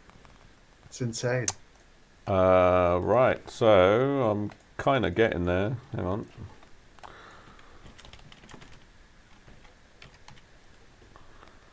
All right, so where are we? So do you think He Grind is like seriously a beat cultist at this point, or is he just having fun with you? No, he's absolutely, yeah. He's there's no way he's sacrificing drums to the cult. you can hear him. He's performing rituals exactly as it should be. A beat cultist sort of tutorial, sort of. What makes a beat cult beat? Exactly. That's it. Yeah. We could do like we could do a theme week of like everybody try to make a beat cult. Yeah, what they think a beat cult beat would be. And then we can that's a cool idea. Cult come on and be like, well, here's what you really got to be doing, and here's what works. Yeah. For sure. I'm there for it. I think you just have to drag some corpses through a forest and like record the sound they make as they like get dragged on along the floor. Right, I think we're ready. I'm gonna stick on Chase Riddy. Yeah, let's check him out. Am I ready? Right, let's go.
Carried it.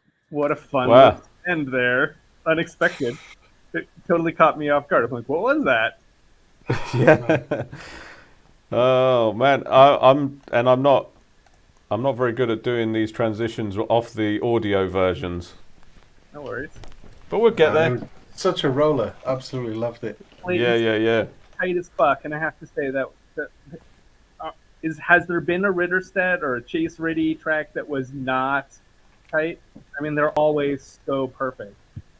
Just the breaks are so just rolling along so nicely. Just it's constantly. You're not doing like the head snap, but you're just kind of like doing the bobbing along. It's funny. It's like the whole thing of the. I can't remember. It might have been Goldie that said it. The whole thing of like drum and bass. You either dance to the drums or you dance to the bass. And if you dance to the bass, obviously you're dancing half time. But if when it comes to the rollers, you just kind of bubble. It's not even so much as a dance. You're just kind of like rocking away with it. And yeah, 100%. Really stuff is always up there with that. So when I first heard Jungle, I was probably a little late to the game, but when drum and bass like finally hit Manhattan, I wouldn't say it was cutting edge, but I was like, there weren't a lot of people going to the clubs or going to like any bars that were playing drum and bass. So I would go in search of like places that were playing it. And when I would arrive, you would get a lot of white kids who were dancing very, very, very, very, very fast. Not very. I'm pretty sure it's like it's supposed to be a halftime swingy thing. You had You're not supposed to be like throwing shapes at 160 beats per minute. It was insane, and I was like, okay, I love this. See, this is coming from the guy who's currently laid out on his sofa. I mean, decimated. Yeah, well, there you go. The The proof is in the not pudding. the bass. Exactly. Yeah, that's what it is. Right, so going on previous experience, not very much previous experience, but some. I think Grimbacore could be a good pairing with this. I've not listened to this, but let's see if my suspicions are correct. All right.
Maybe these little endings are Danny and not the actual track.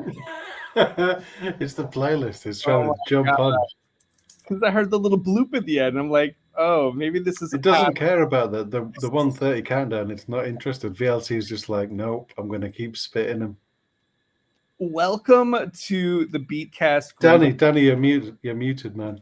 I'm showing you the Lego. You're muted. Oh, bollocks. There we go. No, lucky I was throwing shapes while talking, otherwise you wouldn't have known. Yeah, that was cool. And I mean, vibe-wise, I think, moving electronica totally was fit. cool. Worked. The thing I really liked about it is it had like a whole respiratory system. It like if you listen to the swirling sounds was kind of like inhale exhale thing. It was beautiful. Yeah. Yeah. And I have to take some responsibility for those endings because VLC is got a playlist and it keeps like I told it not to loop the track, so obviously instead it's going. If I told it to loop, it would be a proper Corey ending because it would go back to the beginning. Instead, it's actually just playing the next track without any warning. So I'm trying to mute more fast on that. But You could just do like a chunk of silence, I suppose, in between them. But that's it's not an easy thing to achieve whilst you're in the middle of a broadcast. no, it's too late now. That's a great idea. Next time, if there is a next time, I'll add some blank space in between the playlist. That's a perfect idea. I'm gonna jump to another pairing I think would work really well with this, even though I haven't listened to it. This is all like based on my Don't leave. my Just give me one more second. Very much up my alley. Just love the style of it. The mix on it was cool. As Pete had already mentioned, the variety of sounds and the different things that were working with each other was just really, really well crafted, and just really happy you're in the group. Welcome, man. That was just phenomenal. Love having another brother in arms. So totally. Yeah, man. And another brother in arms. Speaking of brother in arms, brothers in arms. I'm going to play Thizzant next. Awesome. Nice. Let's go.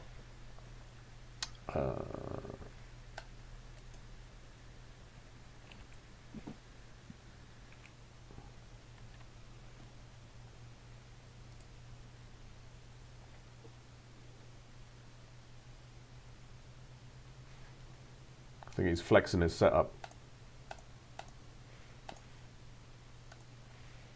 And what a setup. Before he presses play.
Wow, Well, that didn't disappoint. that was Never ever does. that was a good follow too. Actually, totally different style, but because they're both really I don't know, plasticky. You know, like synthetic. Like they kind of Yeah. really well together. I thought the two tracks. Yeah, man. It's, I love it's just the way that people throw genres out in there. Like they Hear it. don't mean anything anymore when Larry's involved. I did hear Yeah. like, the UK garage sort of drummy thing at first, but it then totally became something completely else almost immediately. But those drums were sick and just not what I associate with Larry at all. It was just so cool. It's funny. A friend of mine was trying to explain Tortoise to a friend of mine once, and I said it was basically like kind of experimental jazz with rock instruments, and that was kind of like punk with samples. Yeah. It's had that very much a kind of a like here you're gonna make. I mean, I know there's like throbbing gristle and coil and all that, the post punk with that kind of thing, but. You know, the idea of like, here you go, here's a punk. You can make a punk song, but your only tool is a sampler, so off you go. Atari Teenage Riot. Yeah. They're the closest, in my Alec opinion, Empire. come across that's well known enough that you could mention in a conversation and people be like, oh yeah, no, that is fairly electronic punk. It's like they're crossing genres and like it's got the brazen in your face fuck you, I want to kill you attitude, but still is electronic. It's pretty cool. Yeah, man. It's Yeah. like Clayton says, I love it when a track is indescribable. 100%.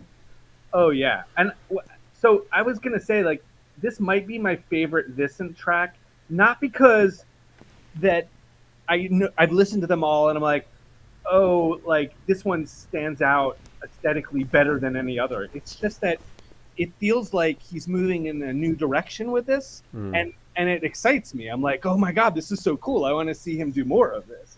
He's really like, I mean, you can see from the fact that he's flexing his setup that he's making complex setups now. Like, you know, when it started, he's only been playing, you know, he's been making music for about a year or so, right? I don't, yeah, time's flying. We've been here for over a year now. But yeah, he's keeps progressing his like exploration with technology, which obviously I approve of. I think this might be a good pairing with a Michael Gerber. He might. So let's go with Michael, and we'll be back after this. Before we play my track, I'm very excited to unveil it, just because some weeks when I do my track, I just feel like I'm doing the work. I'm putting in the work. And then sometimes I do a track and I'm like, oh, I really like this. So it's not even that this is like my best track. It's just when I listened to it, I was like, oh, this has something. I really am digging it. So I hope. Yeah. Awesome. All right, let's go. Let's hear it, man.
Thank you. Yeah, Was man, that- was lovely. That barking wasn't part of the outro. No, I wish I wish I could, because I'm creative on like all these like synthy things, but I'm not creative when it comes to like what weird things should I throw in my track just to like make it more bizarre. Like I think part of the thing with that is that you don't know what you're good like. You just throw any old shit in there, right? It's not like you think, a dog barking would be good. It's like you just accidentally record a dog barking. You're like, oh fuck, that's cool. I'll leave it in there. But that was real sort of chill. I like that a lot. It gave me a sort of Ibiza chill out sort of vibes. Well, thank you. Yeah, man, that was lovely. I'm trying to do melody a little bit more, but Yeah. I'm also trying to do melody a bit more in Koala, which is different because usually I do. I've stated this before. I usually do anything with the sample, and then leave Koala as quickly as possible so I can go have fun in AUM. And so I've been trying to do it a little bit different, where I'm trying to. It's interesting that Sky This is on the chat, and he made a comment, but like, I've actually taken some of the techniques I did for my week with Sky This, and I've tried to bring it more into my current workflow. So I've been trying to make sounds in AUM and then bring it in, whether it's a loop, whether it's an individual sound. And I've been trying to stretch it for like durations for like 4 bars, and like some of those techniques. It's not that I don't know how; it's just I didn't do it.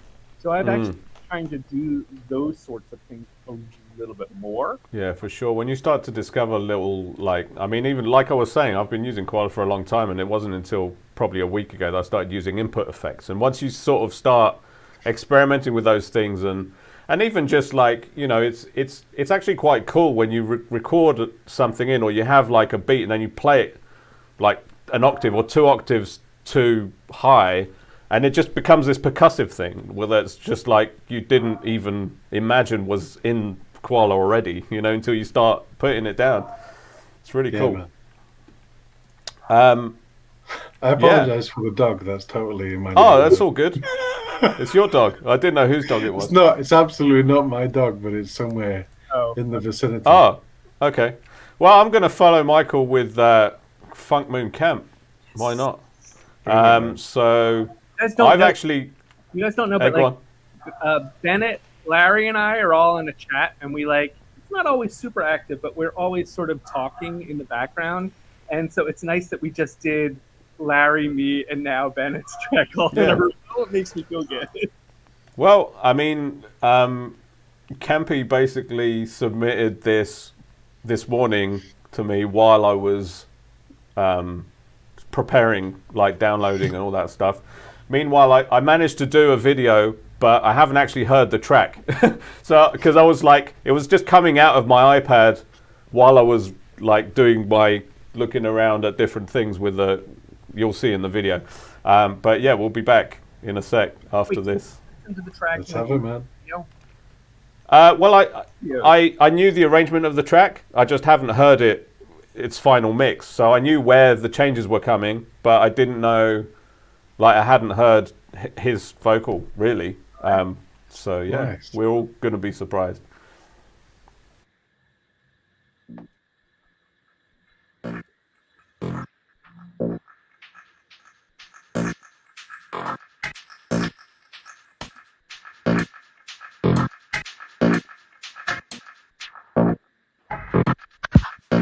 I haven't spent much time lining with your idea. I haven't spent much time learning what makes the world go round. You and I think on a different wavelength. You and I hope for a different outcome. You and I know that competing ideas are reality. I called you on the phone. We made it up. Simple questions without answer. We made it up. We made it up. We made it up. We made it up. We made it up. We made it all up.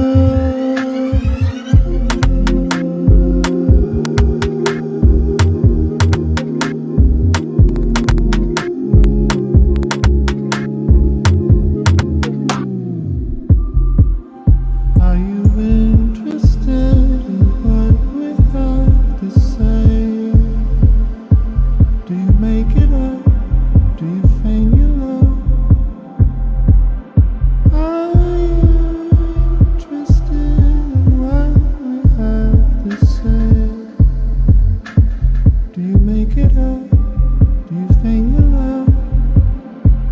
Do you feign your love?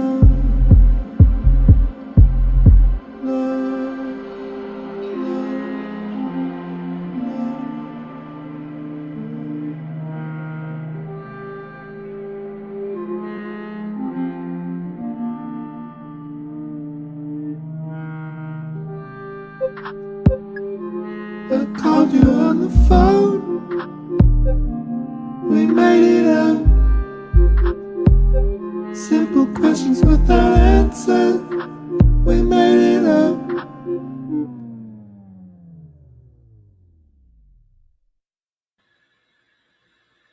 I wanted it to go back to the up tempo. I didn't want to end on the somber note. I wanted to take us back up for a chorus or something. Oh no, but we like to leave you on a somber note. Well, and it's not, we have time limits as well, but that deserves a longer track. Like that deserves the 3 to 5 minute version, you know? Yeah. That's I a do great... wonder that, in terms of like when you're making these tracks, when you come to putting them out, Yeah. which obviously I don't need to pester you to do. You're well aware that everybody wants you to do that. But are you going with like the 2-minute version, or are some of them, do they have like extended versions? Or are you going to do extended versions of them? I think for as of our discussions right now, we're probably just going to put out the current versions, which are being remastered, just to bring them all up to a similar level and feel. But we don't have extended versions, and I think that if we dedicated time to that, then the weekly stuff would have to stop. So I don't know. I mean, we need to discuss it. I think like there may come a time where we kind of pick certain things and do that as a separate release. But I think the plan currently is we're going to start putting them out chronologically as pairings on probably a weekly basis as soon as we're ready to do that. Having said that, you guys have the secret weapon of Campy, and you have stems for most, if not all, the tracks. So he could probably make longer versions of many of the tracks. Not all. Yeah, he could. He I think it's just putting a lot of stuff on his shoulders, really, and especially if we're doing stuff weekly and with but having said that, I think that if we plan to do extended new mixes of stuff on a 2, 3 or 6 monthly basis, rather than because we're still making tracks every week, but yeah, I think you did a great job, Campy. That sounded awesome, man. I really enjoyed it. I think one of the things that we were kind of like discussing last week is, and I don't know if it's part of the evolution and we're going to like try and devolve again or whatever, but it's interesting how we've got to a point where we're sort of just making 3 completely different things that go together, and so suddenly sort of traditional song structure of verse chorus is kind of out the window, especially with a 2-minute, and that's what you're saying, Michael. Like I think like if we had longer time, we could return to themes that we introduced, but in a way the fact that the time limit forces us to just go through that start to end journey without any returns in some of the time, I think certain tracks will benefit from doing that, but then also it's kind of a new way of structuring songs for us in some way, because we're forced to, and especially for Campy, I really like challenging Campy to try and write songs in a completely non-traditional format, because it's not like he comes up with a verse and a chorus and then it's just easy, it's like we discussed he struggled a bit with this one, and he did that final section first, and that's what I had last night, and I did hear that. The final part, I just encouraged him to think of it as like a 3-part, like a haiku or something, where he's just got a little hooky thing that goes in each of the 3 bits, and but it would have worked even just instrumental up to the end. But the only fear then was that it sounded like a 2-minute 20 intro, to a 2 minute 30 song because it just had that little vocal bit at the end. But yeah, I mean, I would have been happy to submit it as it was last night, but it came through even better this morning. So what I cool. wanted to mention was people who aren't in FunksMaName camp probably don't have a lot of insight on what your process is. I don't. I'm not in the group, but I have done a few tracks with Bennett, and what happens with Larry and I is we just flip. We do the flip ourselves, and so we take our beginning, what we started in Koala, and we just send it half baked, like not. Yeah. It's really ready to go. It's just like our beginning that we started to mess around with the sample, and then Bennett is the mad genius, and he like goes in with a little chemistry lab, and it comes back and he spits out 3 completely random things that nobody heard either one's part, and he takes disparate pieces, and somehow invariably it arrives as a polished, finished thing where there's no reason why the 3 random pieces should work together, and that's what his skill is. I don't know how he does it, but he does it. He takes random things and makes it sound awesome. I think a lot of that is experience. You know, I think with experience you can kind of hear things and just sort of put stuff together and make it work in ways that you can't until you have some more experience. But yeah, I mean, he does that to us sometimes too. And there'll be, when I will send him an arrangement, which I've only been doing the last sort of few, you know, earlier on he would take the stems without arrangement and just do his thing. But I'll just send him an arrangement and then it will come back the next day mixed with new sections added and like transitions that just didn't exist before and stuff. So, you know, he's definitely a superpower to have in the team for sure. Hey, where's Potato? His dad's quite unwell at the moment, so he's been visiting. I think he is home and he might be lurking around here, but I'm not sure. He might be asleep by now. I don't know, but yeah. So he was responsible for the sad ending part, which kind of goes with, I guess, the vibes he was feeling this week. So our thoughts go out to his dad, who's unwell at the moment, but that's enough talking because we've been talking about FunksMaName Camp for like God knows how long. I've got Echo Wizard Zero lined up, so let's go for that one. Ladies and gentlemen, the following is a recording received at our London Observatory from somewhere in outer space.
Wow. Very That was cool. another beat cult worthy track. Big time. That was a Big time. beat cult track. That's what I Beam of understand hip-hop. a beat cult track to be. Grimy, Perfect, man. sci-fi, but modern and dirty and crunchy with a in the background. Yeah, exactly. That 50s sci-fi touch. And I really liked. A couple of people have picked it out. The little scratch of the kick drum as part of the loop was just perfect. Just kind of adds. It's just such a simple thing, and it's like you don't even need to. I'm not saying that Echo can't scratch. You don't even need to be able to scratch to put those kind of things in there. Do you know what I mean? It's kind of there's all these things that we have open to us that you can just kind of drop in. But yeah, man, that was so nice. Really well done. I can't remember. A couple of people said they struggled this week. I think Echo Wizard might have said that, but it didn't show in the track. It was like really. He said that a couple of times, doesn't he? He's like, I kind of struggled with this one, and it's like. Well, I think he said it came together on the last day or something like that. But like, you would not notice it. That track was amazing. Yeah, big time. I'm going to play another track. I'm going to try and. How long is it? I don't know. I'm going to have to try and run and go to the toilet while it's playing, unfortunately. But stopping is the hard part. If we could stop it, can you remove everything from out of the queue? Oh no! If it's a video one, it will stop itself. But it will stay on the screen, so you can take it off the screen if I'm not back. I will be back before it finishes, even if it's 2 minutes. It's not a long one, guys. I'll be back in a. I'm gonna play. In fact, you know what? I'm gonna stay and listen to it, and then run off when I get out of it because I want to hear it. So Happy says to make sure you take your radio mic with you. I'm pretty sure that's what he's saying. Yeah. All right, here's Sample the World. Beautiful.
Wow.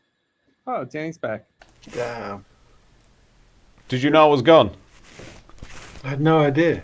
We know Although Mark did miss the koala. He wasn't sure whether he'd taken the koala with you to the toilet, which is... Yeah, it just sits there while I go. So I did. You know, when we start talking about going to the toilet, I just couldn't hold it anymore. I had to run. So, but yeah, I caught the beginning and the end of that. It sounded dope. I'm going to listen to that again after the show. It was very dope.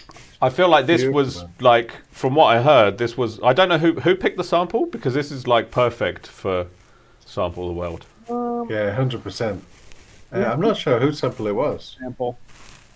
Yeah, I can't remember. It might even been Sample the World. I don't know, but it was just like right up his Some alley of the by sounds the sound of that, it. yeah, some of the sounds that he had going in there, like Edgar in there talking about the overdriven guitar notes, textures. Just there's so much kind of fuzz and grunge kind of going on there, embedded into there, and the kind of the, you know, like the some of the sort of sounds that RZA would use to throw in a beat. He always used to call them ear candy, where you'd have like the main groove and the sort of the head nod established, and then just throw in all the extra elements that kind of just dance around the beat, and it had all of that stuff. I want to know what the visual was. Perhaps somebody knows Yeah. where that's from. That was so cool. The style of it was beautiful. It was like a detective comic thing. Yeah, yeah. They said Yeah, it was Mark cool. sample. That sample. Ah, it was Mark. That's what. Cool. Done. Well, right. There was a really high pitched sort of I don't know if it was a synth part that was Yeah. really stood out in that track. That was just really spectacular. Like something I wished was in my track. I was just like, oh, That's cool. Yeah. It's a mobile game. Sorry, I've just seen that Sample the World just said it. The video was a mobile right. game called Where is it? Framed. oh, cool. With some Oh, grunge right. in it. It's Yeah. beautiful. Oops, So sorry, cool. I took it off as you put it on. Sorry. Yeah, that was really cool.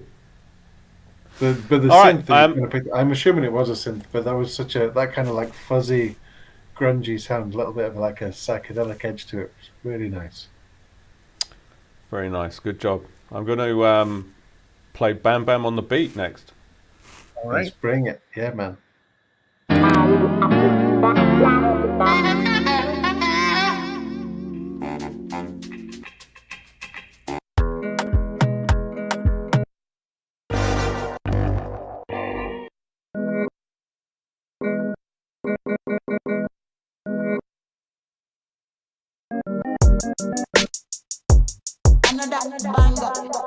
Now when I step off in the club on a bad girl scream, hollering booty bad ass, let me hit your couple lean. Told her no way, look like you foreplay. I hit you with this dick and I'm gon' make it run like OJ's. Now they got red bones, black bones, horses, and stallions, but you got that fire candy valley booty head on. You want some red fire red and you can get it, but we line it like we voting. All my niggas wanna hit it. I'm a fool in Mississippi. I'm loving the hype. Everything I drive it, they go pop it like I'm Tina and Ike. I got a clique of real niggas and we ready to fight. And we for sure to hit something at the tail end of the night. I'm at the street with these freaks. I'm slapping them on their feet. I'm hitting them from the back off the dick. Speeding on the streets, headed to another city where we go and get some candy. We ain't gotta pay on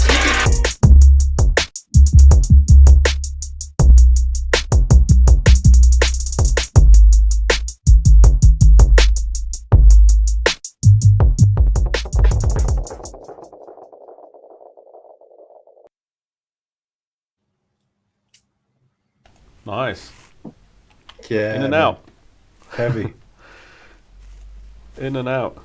I liked That the was little cool. warm up, little dance through the samples and then straight Yeah, into it was almost like when I was looking away and I heard it, it sounded like him tuning a radio to find the track.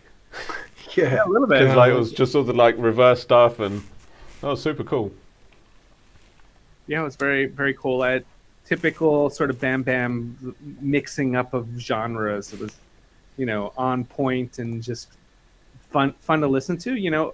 I always say this about Bam Bam stuff is like nobody in the group really is doing that style. He's got his own thing. It's pretty cool. It's like a mashup shit. style, but is all his own. big time. Sorry, I just swore for no reason. I'm accidentally, that. I won't even bother. I'm just trying to download Arcanist, and I had some trouble with it. And anyway, I'll try and do that. Do you want to run another track, or you want to chat for a bit? Up to you, man. Run another track, I'd say. All yeah, right, run the let's, track. You've got one. Let's keep it rolling. You got 11, right. 10, 9. We're on point. Yeah, we're getting there. All right, let's play Lou. Let me just get him ready.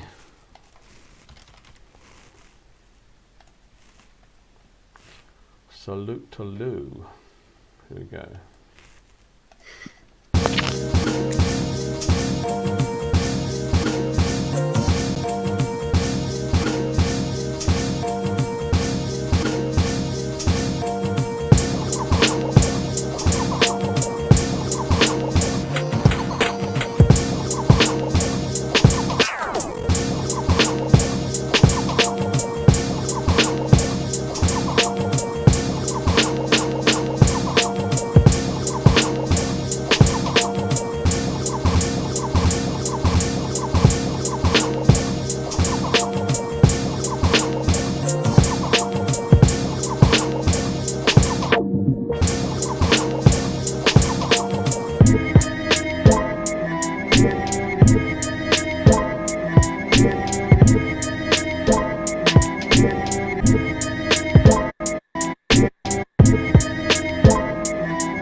Nice.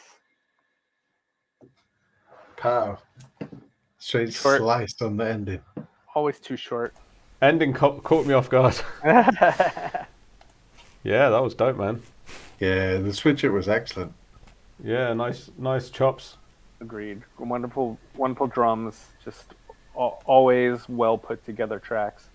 Yeah, Blue. really nice punch on them. I always find it funny the way that the background animation, you know, if you skew them to a certain kind of way, they become really hypnotic.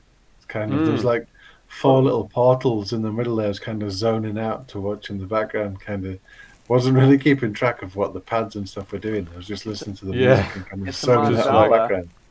It's the mandala. It brings your eye to the same place, and you can focus on one thing, which is the music. Big time. Exactly. man. Which is nice. Which is what Yeah, you it's should cool. be doing in the first place, 100%. Yeah. Sweet. I'm gonna play MeWap next. Yeah. All right.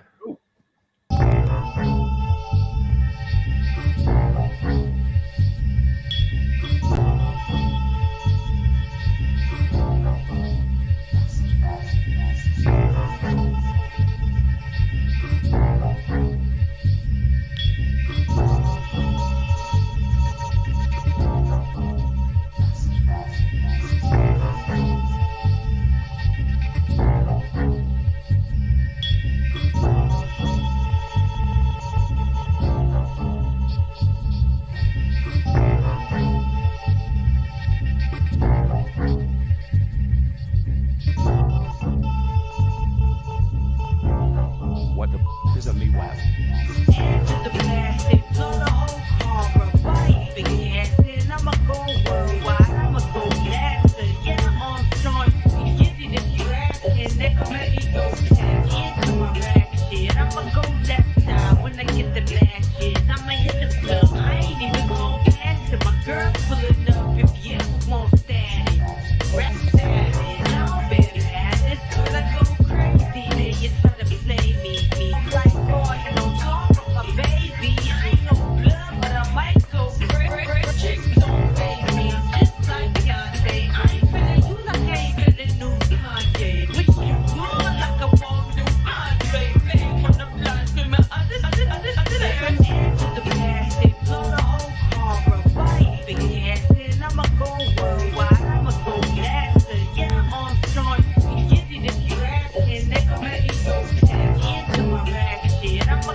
Wow.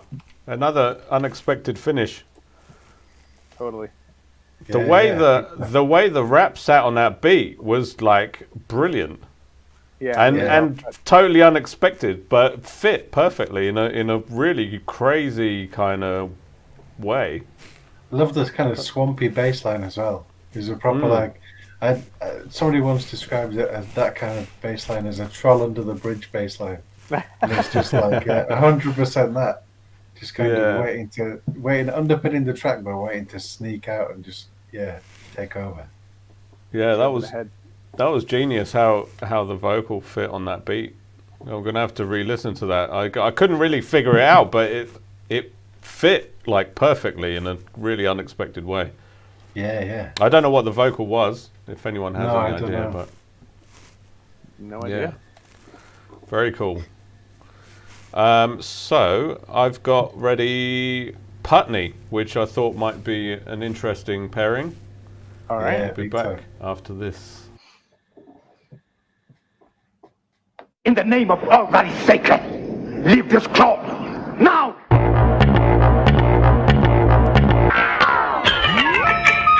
In the name of all that is sacred, leave this club now! Does my presence frighten you, Helga? Or is it your guilt that prevents your allegiance? Your regiment cannot win my allegiance, son of Nandi. Senzagakona Gajamasu, the truth said that also Lukabalanda has dictated his choice. I will defend that decision with my life. I will not allow you to defile the divine rituals of my tribe. Now lift this crow. Now! Kill this man.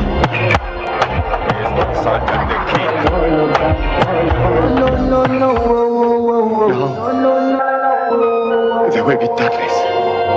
I pray the ancestors will preserve and protect our tribe and the gods, the past.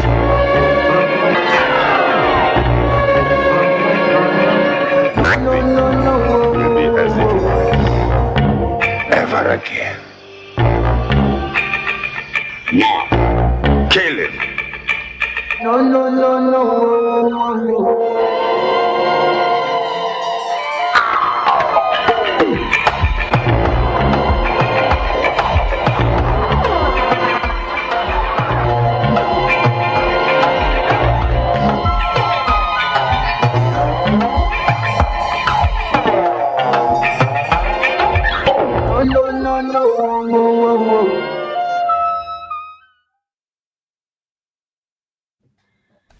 Very cool. There you go. Another Putney experiment. Totally. Yeah, it was like cool. like Too Heavy said, a bit bonkers, but in a good way. Just kind Yeah. of no concept of where it's going or what's coming next, man. It's just like experimental, for sure. Experimental. Yeah, man, loved it. sounded good though, and it used the main sort of same kind of part as MeWap as well, so it kind of like segued quite nicely. That little scratchy guitar. I don't even know how to make the sound. Yeah. It's like what is it? I guess the. Oh, it might be a cabasa. No, I don't think so. I think it's like a muting Big the kill guitar and then like going over the pickup.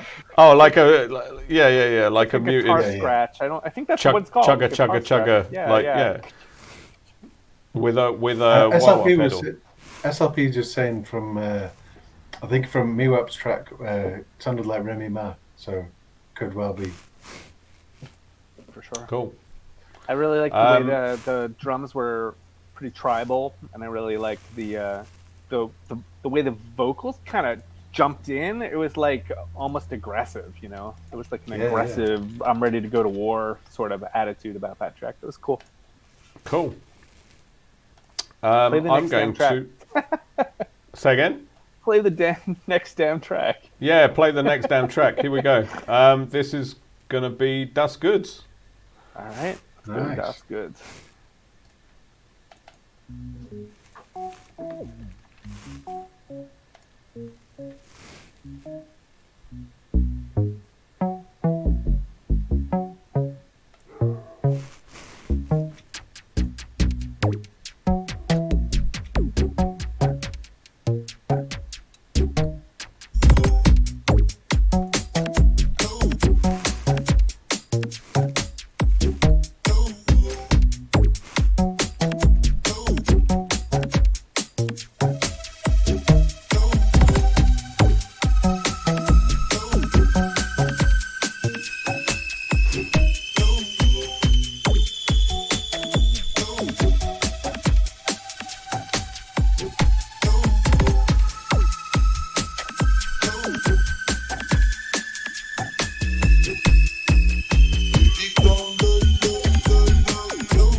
Really like that.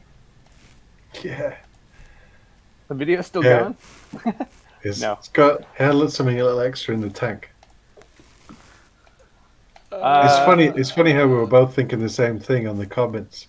Where Yeah. It started off all kind of light, and then all of a sudden, Your it didn't plaid want to be comment light was- anymore.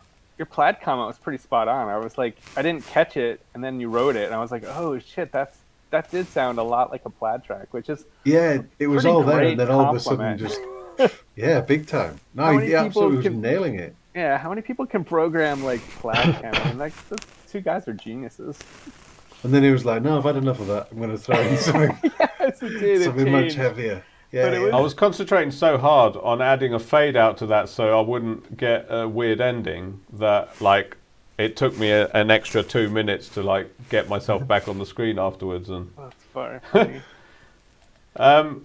yeah, that was awesome, that track. yeah, Totally. big time. But it was kind of chill in a sort of up tempo kind of way. Yeah, yeah. Oh yeah, for I like sure. It definitely had a chill vibe to it. I think now is the appropriate time for me to comment on just how good Granny K's sample was. If you guys have not listened to Granny K, that sample, I don't remember what the name is, Rima or something like that. You should go out of your way to go track it down. It was so freaking good. It was like infectious. I when I listened to it, I was like singing along, and so like Darren's got the like no no no no no no no no no, but when you actually listen to the track, the singing continues to go on. And then it goes like whoa whoa whoa whoa whoa whoa. It's like so catchy. I don't even know what to tell you. It was like one of my favorite tracks I think that we've ever sampled. Period. Like totally across the board. I need to check it out because, like, as I say, I was late to the party on that second track, so I haven't fully listened to it unsampled. So The singing on it is Oh, good. same, The man. music on it was good. It was just like it's so catchy. I don't know what to tell you. Just to cool. just to draw a mention to what Hegrin said in the chat about the koala on your head. yeah, what It's about kind it? of flickered yeah. slightly. It He looks is. more than a little suggestive. Yeah. The last time we hosted, Danny and I, he had the koala hang on. totally like. It kind of flickers doing when you're it. doing something just off screen when your head's off to one side. It the kind of Oh, like there this. goes the koala doing the nasty on his head. Yeah, it gets excited not- sometimes. What can But I only say? when off screen. Luckily, fortunately. Yeah, well, only you when know, he's off screen. That's the danger of that's the risk of having a koala on your head. You know, sometimes it gets excited. No, So- not much you could do about that.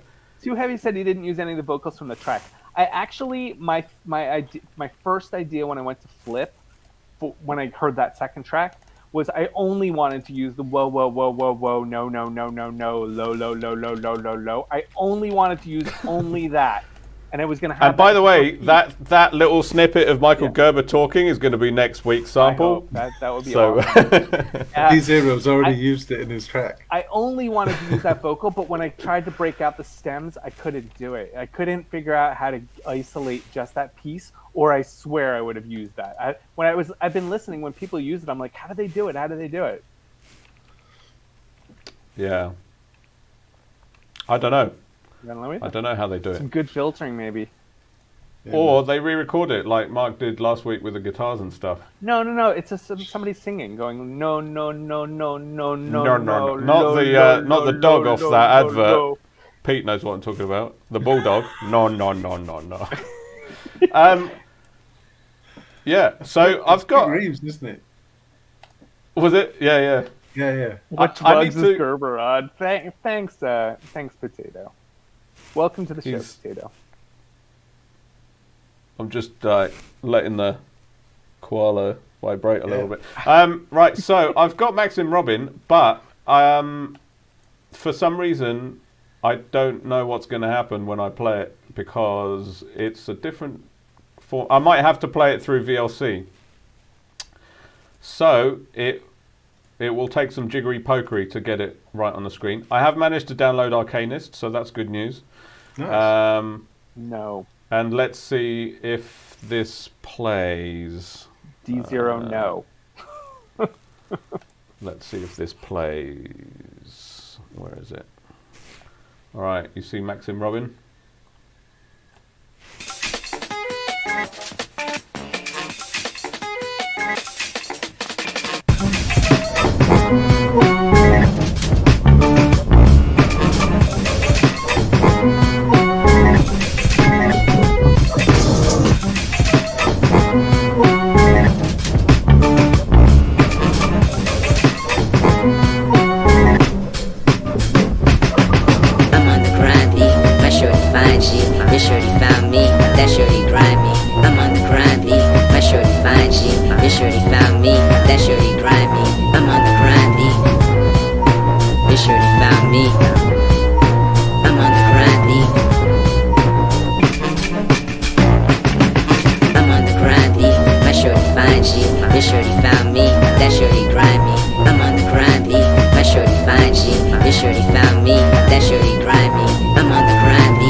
Wow.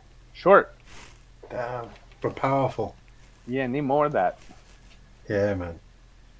I wonder if he did Same the as- singing. Caught me off guard again.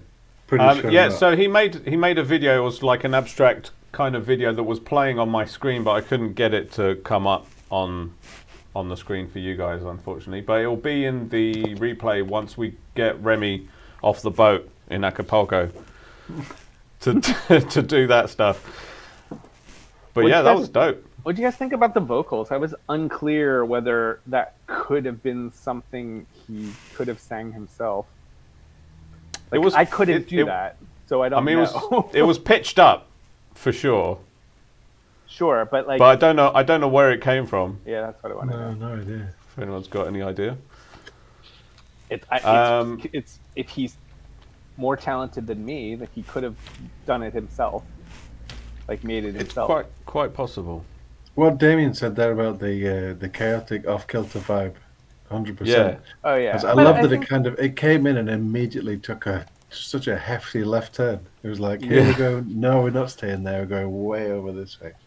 So what I think I really love about Maxime's stuff in general is that I could technically not do it. I'm not capable of producing it because I would never think to chop a sample up in that way. He always chops it in a weird way that's just very unique sounding, you know, like I think it's like he's listening for like where's the right chop to make it a little bit more audibly interesting, where I'm not usually doing that. I'm just trying to chop to get it to be clean. Do you know what I mean? Like, where does it loop seamlessly? Where does it sound clean? I get the impression like Maxime's not doing that. He's like, what's the coolest part of this track? And if I was to like chop it this way, it would be a launching point to make a really interesting, creative creation. You know what I mean? And For I always sure, get yeah. that I mean, feeling I'm not saying this is necessarily what he is doing, but that can just come from experimenting and just deciding what sounds cool while you're doing it, rather than thinking about it too much. And I think, like, you know, even before I like, and still myself, like, I'm like you. I tend to like pick particularly, like I'll pick a bar or beat or whatever, like really clean chops. And then I find that if I just pick random bits and then just use it as a texture, sometimes it's just like it does unexpected things that you wouldn't necessarily, you know, think about. I want to do that. I want to get to that. I want to get to the point where I have the confidence to do that. I don't yet have it. I think Maxime and you do. Yeah, it will come. It will come. Pete's reading. That says Pete's reading face. I can tell. Yeah, it totally What you is. reading? There's a lot of mentions of Quasimoto, that. Lord Quas, that kind of style. I think it's funny, the back to back on some of these tracks. There's a lot of element, whereas that one was kind of a bit of the Quasimoto on the vocals. There's a lot of the stuff that reminds me of the Tatsumaki used to do it a lot, the kind of the Mad Lib style where you'd get that kind of organized chaos element. Where and again, the idea of if you're listening to a sample, ignoring what the top bit is and focusing in on the, let's say, the bass line. So you're taking a bass loop, but actually what you're getting is on top of that, you're getting a very choppy kind of element that adds another. Yeah. That's an awesome idea. Yeah. I love it. That kind of the bass grooves along really nicely, but over the top it might stop mid chord on a key and then come back in somewhere else. It works really. Or nicely. have like a weird crash in the wrong place and stuff. I do feel like that's one of the things that I do. Danny commented on it very early when I first started chopping. Was I never paid attention to where the 1 was. So my loops would be like starting on the 3 or on the 2, or the 4, but that ends up changing the entire rest of the song. It's like because things hit at the wrong place. So when you go to add additional pieces, so just like you were saying with the bass line, if you focus in on the bass line, you end up with these weird random hits. And in order for your drums that you add on top to match, they have to accommodate that extra hits. So it totally does change the rest of your song. It's very interesting. So I agree. Like the randomness of what you get, very often can send your track in really unique ways. Yeah. Yeah, man. If you chop something on like the 2, for example, and then use that as a loop, and then one of the things that Tatsumaki used to do is bring the beat in 3/4 of the way through a bar. So you'd be like, I don't know where this is going to drop, and then when it drops, like the snare hits. And then in it comes on the kick on the next thing, and everything's pulled together, like obviously like the rug, just pulls it all together. Beautiful. Cool. Benjamin said the stream is freezing for him, but I don't think it's streaming. It's freezing for me. It's not for me. Well, okay. It's funny you mention him because I was about to play his track too. Nice. Let's do it. So hopefully it stops. I think it might have been while we were talking, it might have been while I was downloading Arcanist, I don't know, but hopefully it's sorted itself out. If you guys aren't noticing any problems, then we'll just assume it's all okay. So yeah, let's hear Be Jammin' Since Birth. Yeah, man. Let's do it. If I can figure out how to make it play.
Short.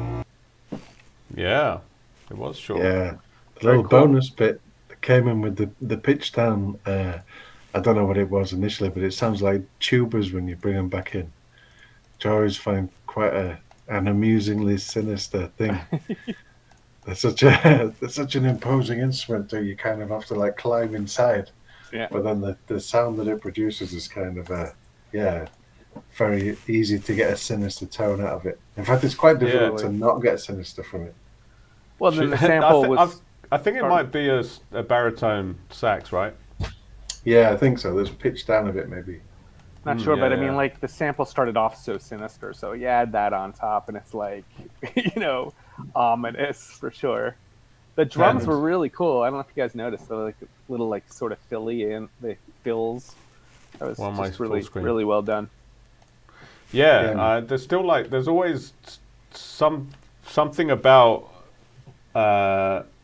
Benjamin's production just sounds kind of live, when he, like with the hats, I think especially, like there's something about it that just made them sound kind of live, so that was really cool. Yeah. Tenor sax, says Benjamin. What's that? Tenor sax. Oh, maybe pitch down. So I'm struggling to find. I downloaded Blitz, but I haven't played Blitz yet, have I? No. I'm gonna have to keep searching while I play another track. So I've got ready. Sky This Deluxe. Awesome. I've been looking forward to this all week. They said they were gonna do it on the collaboration chat room, and I was like, oh my god, that's gonna be amazing. Cool. Can't wait. Well, let's see what happened.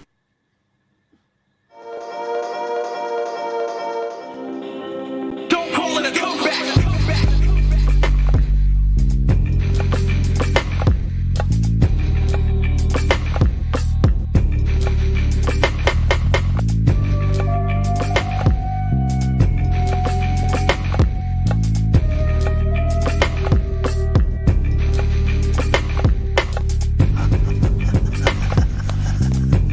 You are alone. There is only darkness for you, and only death for your people.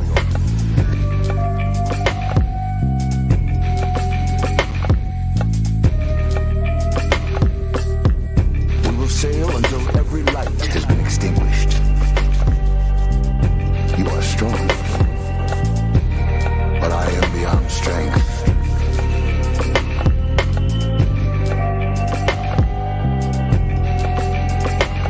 I am the end, and I have come for you.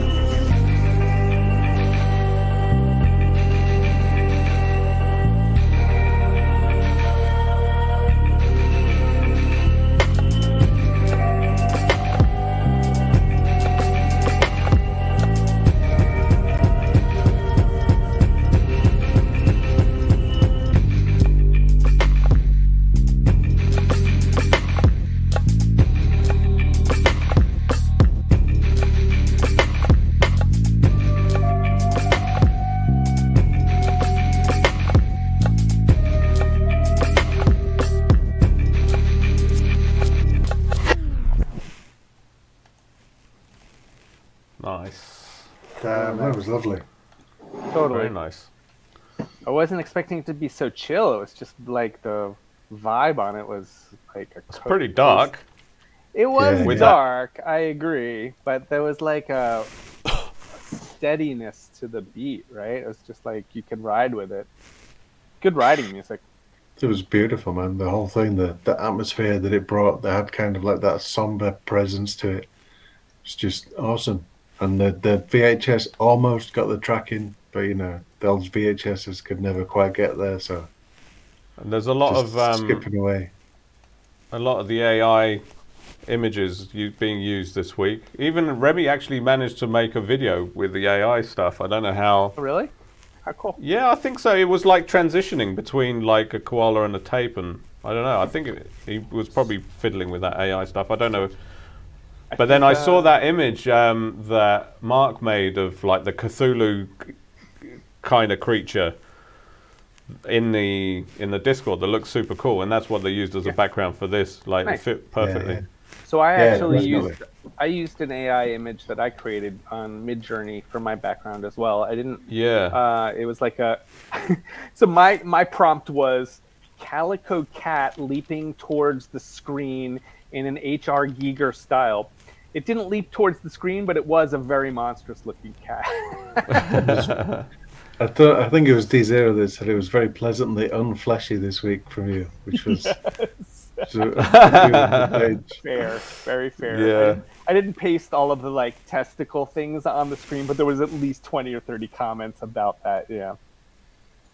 But the combination of just thinking the track that we've just listened to, the combination of that was just perfect, and that it's funny, like the different areas that the show takes us to. There was a comment earlier on about how we end up getting sort of 30 plus different takes on these kind of things, and even multiple ones. When you get collaborations and things, multiple takes by the same people or with the same people involved, it's just like, I don't know, you generally have no concept of where things are going to go, but they always go somewhere interesting. Yeah, super cool. I'd love to hear more from them. I could listen to an album from those guys. I totally agree. I would just kill for ridiculous. Well, I have another, since you're talking about collaborations, I do have another collaboration, and this is Das Goods and Granny K, which I wasn't actually going to play next until you talked about collaboration, so I'm just going to prepare for it. Loving the collabs this week. Yeah. Yeah. All right, let's see. Welcome back, Skydis. It's been a while. I'm so glad you're back. He's been gone for a while. We missed your music, man. It was awesome. And thanks, Mark. That track rocked. Cool. All right, let's go.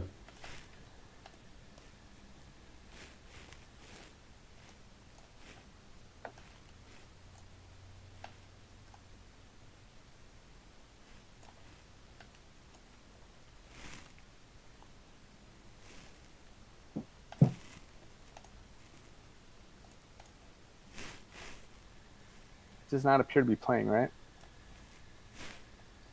I can see it, but I can't hear it. Yeah, and I can't. Are you not hearing it? No, we can't hear it, and it's not going full screen either. Oh shit. Okay, hang on. All right. Well, the full screen thing I'm doing manually by clicking the solo layout in the bottom, so you could help me out with that. I'm clicking the cinema layout. It's not working. Oh no, it's not the cinema layout. It's like down at the bottom. You have to click on my little icon thing. But why that's not coming through, I don't know, because nothing's really changed. So let's just re-roll it and see if that helps. Right. Let me just shout out if it's not playing. Do you hear it? Danny, do you hear it? I hear it now. We don't. No, man. Okay, really? We got no sound of So that implies probably that's some routing issue, because why would you hear it? Yeah, good point. Is it on the VLC that you have to mute you so that you can hear that, or is that just? Hang on. VLC decided to open another window. Nice. Thanks, and that's VLC. not what you want to be seeing either. Right, hang on. Right, talk amongst yourselves a minute. All right. Give me another 1 minute 30 to get this sorted out. Have you bought any new apps recently, Pete? No, have I? Probably have. Do you know I what? did. I just bought Drambo. Oh, no way. I did, and you know what? I told Danny, I've spent 5 minutes total, which is admittedly no time at all, but I hate it. It's just, honestly, it isn't that it's a bad app. It was just that I didn't know what to click on. And I clicked on every single thing, and I still have no idea how to do anything. I loaded one AUV3, but I couldn't figure out how to add a second one. And I'm just like, I'm done. I'm like, yeah, I mean, honestly, like, I think it's a bit of a nightmare when you're just trying to use it standalone, because it's just completely it's like the antithesis to the way AUM does stuff, which is like super flexible. You can plug anything in any direction. It's so like guarding over its signal flow that it becomes a complete effing nightmare to use standalone for me personally. But I would say it's really good for doing arrangement stuff, and I haven't done the video yet. I kind of halted on it, but I need to do 2 more, and one of them is going to be the big koala one, where I'm going to put out a template that I've been using. In this case, it'll be an AOM template because it includes a whole bunch of like routing stuff. But I wanted to speak to what Benjamin just said. So Benjamin said he doesn't really love Drambo, but the God's honest truth is I don't know if I'm going to like Drambo, but what I'm hoping for is that it's going to solve certain koala issues and fix my workflow just to make it more efficient and more elegant. And so Danny's been saying that the sequencer on Drambo is actually phenomenal, and that the automation, so the CC automation, is that the right term for it? Is actually really quite elegant as well. So that's what I currently use Helium for. So listen, I don't know if Drambo's going to be the bee's knees for me, but if I can just focus in on those 2 pieces, I think it could be potentially a game changer, especially... I think there's a lot of like MIDI-based like CC modulation like going into the signal, and as well as p-locking on the signal directly and automation after it, that really like opens tons of doors. In some ways it's different to Helium. Is like it's probably not as good if you're recording other things into it. I mean it's still fine, but as far as actually arranging sequences that you already have or arranging other plugins that you already have, and then controlling all the knobs that go with all those things all together as part of your sequencing, it's really easy and good for that particular reason. So all right, I think we have to play the next damn track. Yeah, I'm going to try and play the next damn track and see if it actually plays. Let's see. Can you hear this? Do do do.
What? Like that was really good, and then it did that thing where in the fade out it just gets even better, and you're like, hang on a minute, where's the track gone? Yeah, where is it going with that? This kind of did a whole warped like tangent. The funny thing I find with a lot of these collabs is you tend to kind of you have your kind of idea of what each person's bringing to it, but I'm sure the majority of the time I'm totally wrong.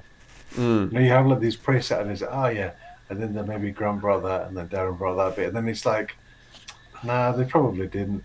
They probably I don't just, know. like, played off each other's style a lot of the time. So I said that was my comment. Was I feel like the two of them match styles really well stylistically. Well, listen, I could be wrong. You could be right, but I gotta think that the drum and bassy elements was definitely Das Goods, right? And the more bloopy bleepy experimental textural stuff, I assume, you know, is what the fuck? Help me out. Granny K? Granny K, thank you. Yeah, man. Is Granny K. Yeah. Yeah, for sure. But then that like in the fade out, there's like some whoop whoop whoop whoop bass that just I don't think it happened anywhere else in the track, and I was like, hang on, this is what I want to hear now. Keeping us on our toes. Yeah, for sure. It was super cool. Yeah. Well, that's always nice when a track's got like little elements that are unique.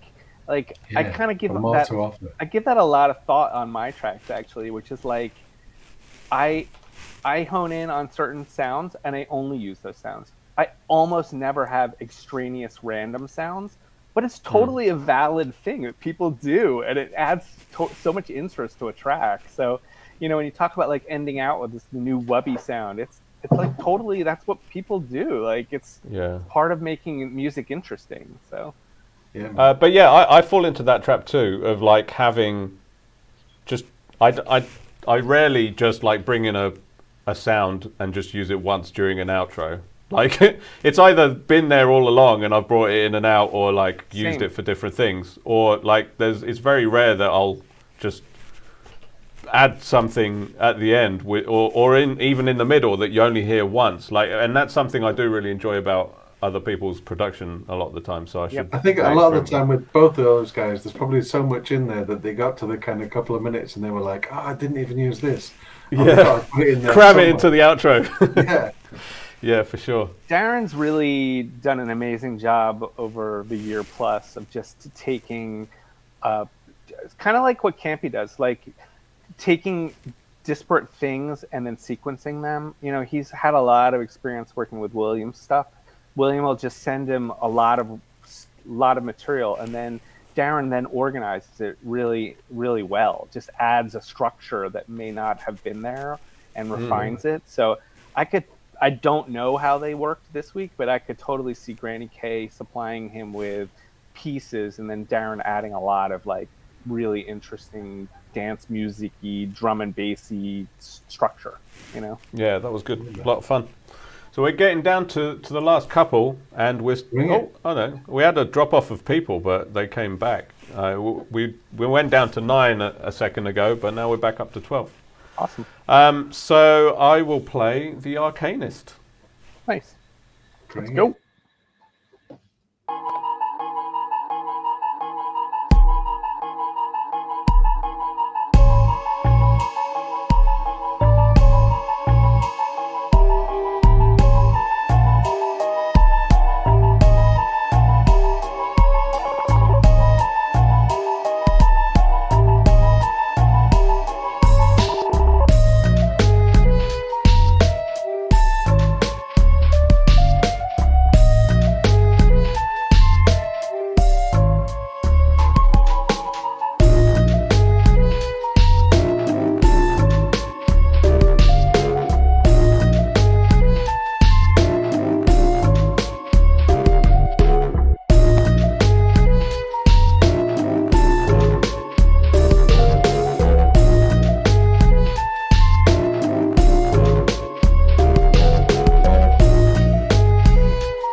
Damn.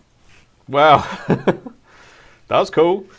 So I thought that the stream was getting glitchy and screwing everything up, Danny, but it actually was the song, right? No, that was the song. That was so cool. Well, it might have been both. It might have been both. I haven't but, spent enough time with the glitch core, but they glitch core's cool, and actually, I thought that it wasn't actually doing anything until the end when he started playing with that grid thing at the top. XY thing, yeah, that's the thing. I've never played with that before. Yeah, I haven't really. I've played with because of the grid. Obviously, is holding the audio buffer. So if you then change those blocks, it will shuffle, like beat shuffle basically, and it's really cool for that, you know. But using it as a crazy stutter effect is also cool. I like the Arcanist.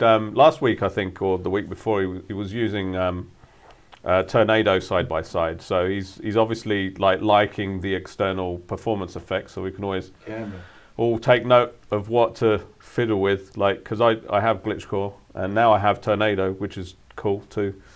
So I prefer glitch core. The little XY pad is really great because if you drop your finger on it, you instantly get the glitch that you expect. But then you can also change the speed of how it glitches. So that actually can really be interesting as a performance thing too, where you're going twice as fast and really slow and jumping between them. But then there's also that play grid part on the right, and that actually really is interesting too. And you can sort of hit random on it and just keep hitting random until you finally found a rhythm that just really appeals to you. So I do find it's a lot of like hit or miss for me. I gotta massage it a lot, but some of the things that it creates, I don't have any other tool that creates things like it. So it's worth it. Yeah, it's quite unique in that way. Arcanist is in the chat, and he says he also used Koala stutter effects at the end. I noticed that. Though he was going quite crazy with it. It's like, which was cool. But it was really cool. Really fun track. How do you follow Pete, that? anything to add before I move move on?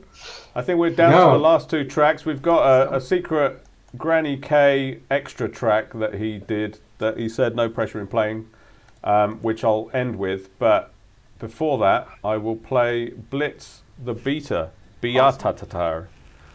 Blitz the Beatatatar. And let's see if you can hear it. I'll start it playing, and if you can hear it, then like give me a thumbs up, and then I'll put it full screen. Yeah, man. We'll come back to answering this question later. Yeah, definitely.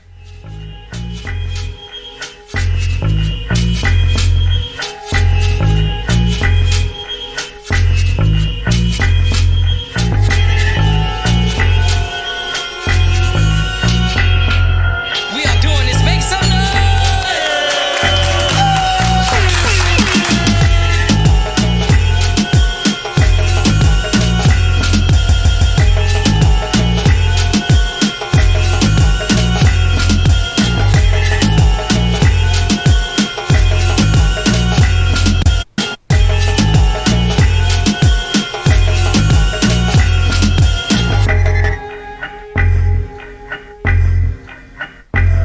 Saludos familia, saludos, qué bueno verlos a todos, qué bueno, saludos familia, qué bonito, qué bien, qué buena energía se siente siempre. Saludos familia, saludos siempre, salud y vida.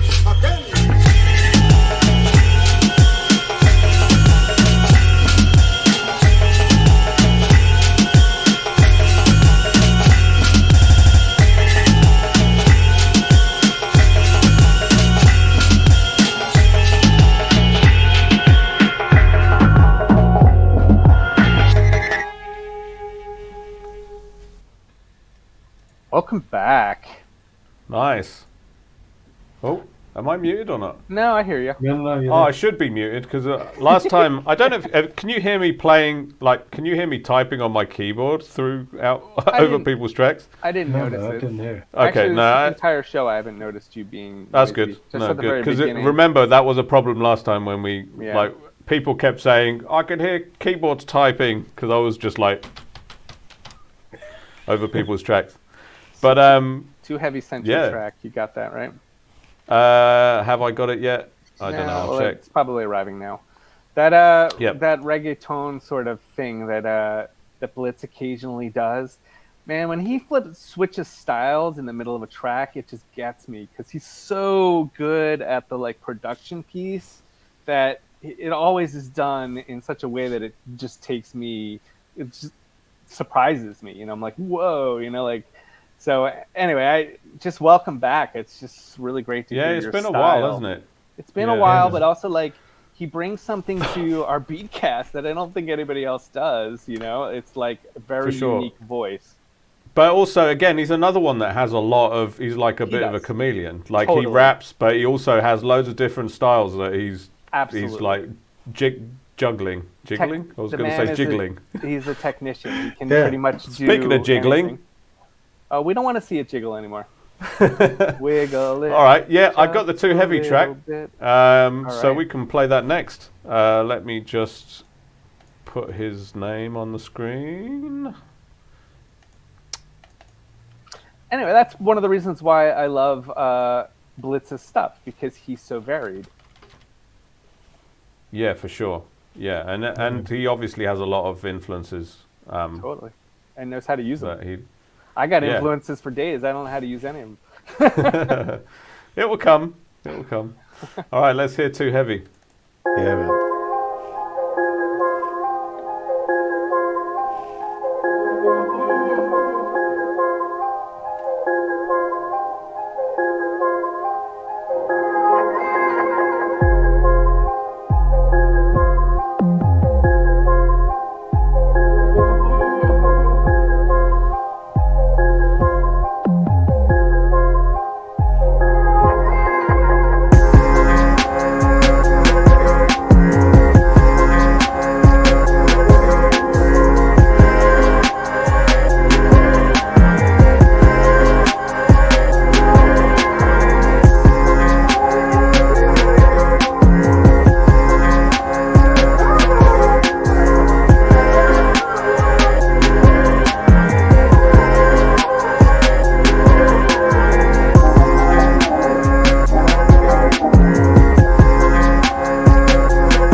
I could have so gone for another round of those. I agree. The sequenced 808s, the melodic 808s was just like, I'm such a sucker for that. It's just like if you're gonna bring in the 808 as your bass, it's just I'm already there. Like I'm done.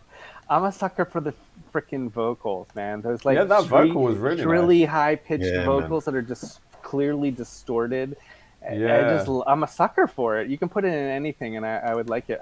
I kind of those are one of the few things that I'm like, I really wish I knew how to do that. I wish I had that skill to do that, to like twist the vocals to make them sort of fit, whether it's high or low. I just think it's such a cool style. Really well done. Yeah, it was track. Like it's kind of like pitched. Yeah, it was really, really nice. They're sort of pitched, but not running fast. So yeah. Like probably stretched, but yeah, it was just I don't know if it was just like I don't know if the distortion, obviously some of it would have been intentional, and I don't know whether some of it was because it was so really loud. I don't know, but it sounded really nice. Like I was starting to get like when I was resampling stuff in Koala, sometimes it gets to a point where it starts resonating. Because it gets so loud that it does this thing that it resonates but probably limits itself at the same time, and it makes that kind of warbly kind of sound that that I heard in parts there, and I don't know whether that was something to do with it. But yeah, man, I tend it's to pretty cool. use the tone to kind of try to cut that off when I, when I resample. Sometimes I'll kind of you can kind of trim the resonances just about there. I know that effectively the tone control is pretty much like a high pass and a low pass, and if you'd need. Sometimes you can do it with a mixture of like high passing one bit and then putting on the performance effects, low passing the other bit, so you can fake a band pass and just take out the little chunks and and do it that way. But yeah, it's funny because Hegrind asked if it was intentional and too heavy. He said he couldn't get rid of it, but I'm the same as Hegrind. I really enjoyed the it was distortion, cool. but it's really nice. Yeah, I think it's also when it's probably like a resampling process, like where it's just like building up resonances, but it doesn't like if you it will just like keep building up and up if you keep doing it, Yeah. But, it's like it's like the Eno quote that I think it came up in the Discord.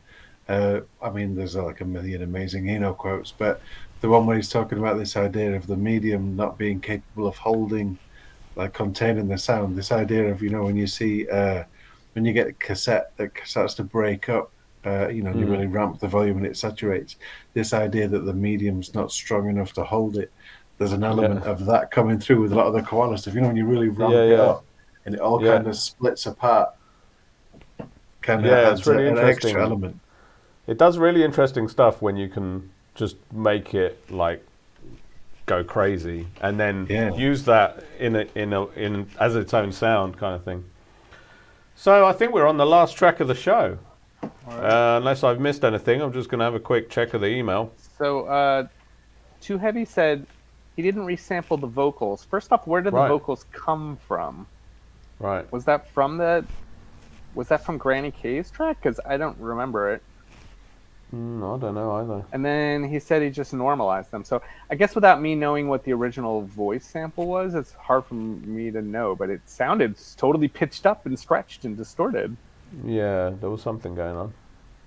Maybe it was a sample that Schematic sample pack, he thinks. So it might have been pre-treated like that in some way.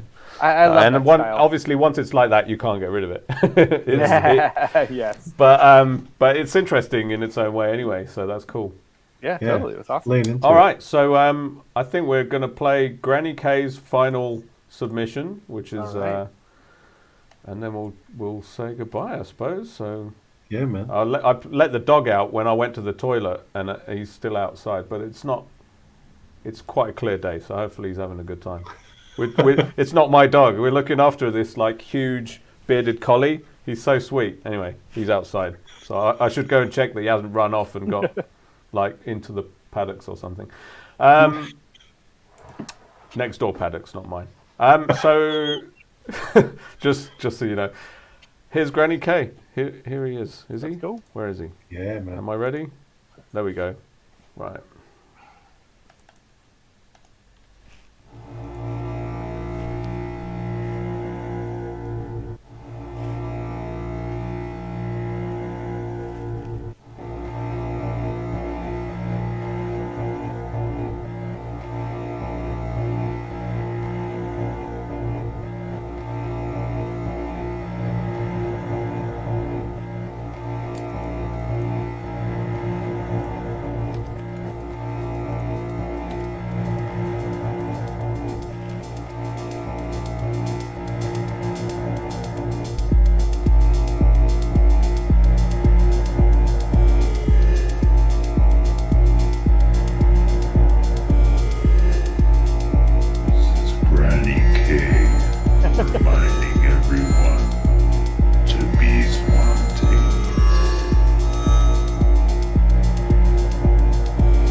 Cool.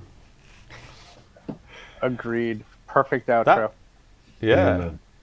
We could have played it and then turned the whole stream off. Totally. But, Totally. I wasn't ready. I wasn't ready for that. We should have. We should have. Yeah. So that was cool. I love the pitch down vocals. The outro just went all the way to my right ear, which was interesting. Do you get that? No. No. I think it's just a headphone glitch. I just think the No, I think it was in the mix. It was like that. Out. No, I'll play it again. Hang on. He's gonna play it again, dude. It's the no, drug. just the last bit. Yeah. Oh no, I do. In the right ear, I heard it. It went, Yeah.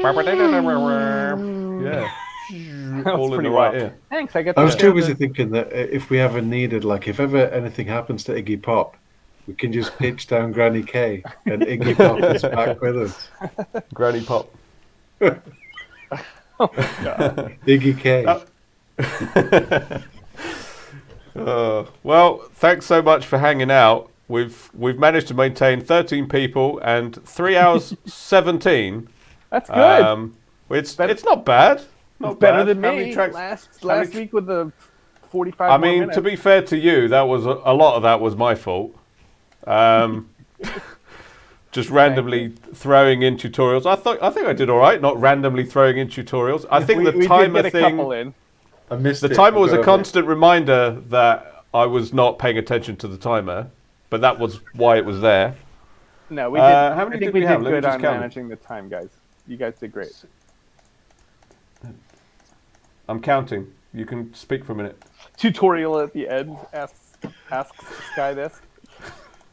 Well, I can tell you a new technique. I've been talking to Granny K about me using a program called UDA. I don't know if you guys are familiar with that sequencer. Yeah, I heard of it. You've heard of it? I've been digging it. Nice. It'll take chords, if you give it chords, and then each chord is like its own column, and then it picks and chooses notes from the chord. So each step, it grabs a note and shoves it out on a bus. And so if you give it like 10 notes, it's not random. You actually tell it, you give it some logic on where it pulls the notes from. But it's actually very cool because you can have 4 buses sending out to different instruments, and they're all staying in the same key because they're pulling notes from the same chord. Nice. I've been really enjoying it. I've been thinking about like a chord splitter / ARP. It's kind of a mix. Polythemus does that really well. What's his name? Damn, can't remember. There's a Perplexon, that's his name, who does all the amazing mapped what's it called, projection mapping videos and stuff. Oh, yeah. He uses I think it's called Polythemus, and basically that takes, you give it a chord and then it'll just split out the notes of the chord to different channels, and then obviously you can have them on different voices, different instruments, whatever you want to use. You can probably do something like that with Mosaic pretty easily. Like, totally. If you just like take the note number and send it out on that channel. You're always about figuring out another way to do the same exact thing. Which I is fine. know. No, which is totally fine. It means your brain is like working on another level than all of the rest of us mere mortals. But the thing I don't want to understate though is people are programming these programs to add additional functionality. So even though Mosaic might be able to do some of these things, I can guarantee you that UDA is doing like 20, 30, 40 other functionalities for sure. it, which really make for a really cool experience because you can do some really funky things without having to program anything. Yeah, true. But then also I've got UDA, or I've had a look at it. I've not really played with it, and it's got that other very similar app that's, what's that called? You probably know. Same developer. Zoa. Yeah. I didn't like Zoa, although I don't think Mars is on the line anymore. But Mars Capone really, really, really loved it.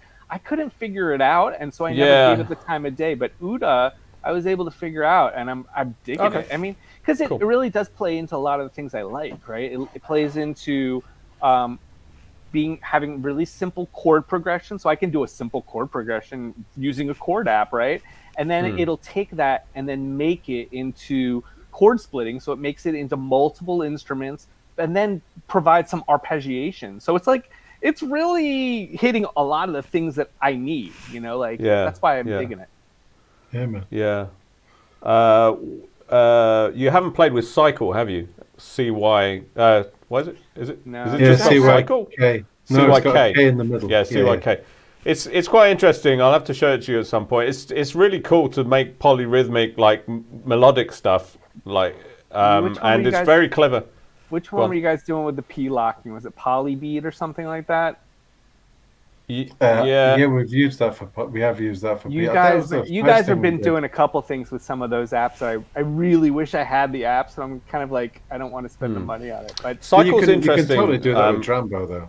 Oh yeah. I believe it. Yeah. So I'd have to learn Drambo then, though. Well, you don't. Just concentrate on the one thing. Like, if you don't want to use Drambo as a standalone host to replace AUM, then forget it does anything else for now. So here's the thing: you didn't really give thought to.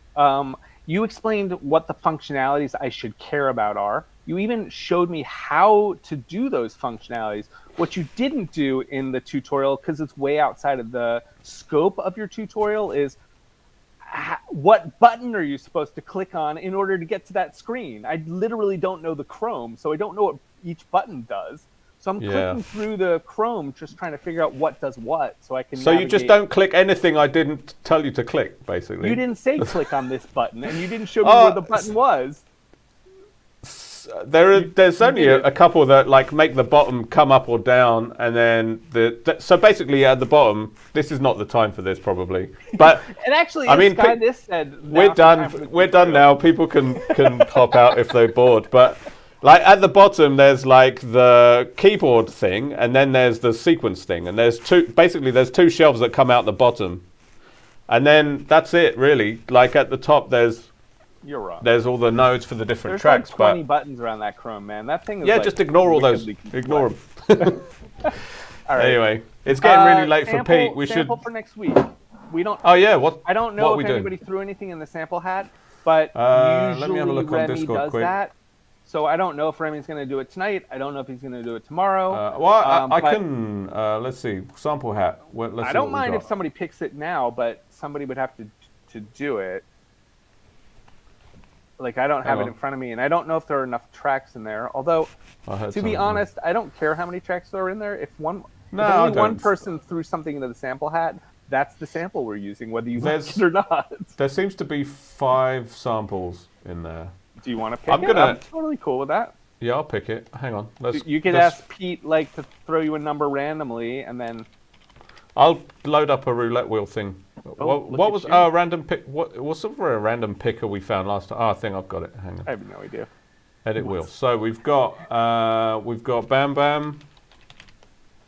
Loving this. Loving the live.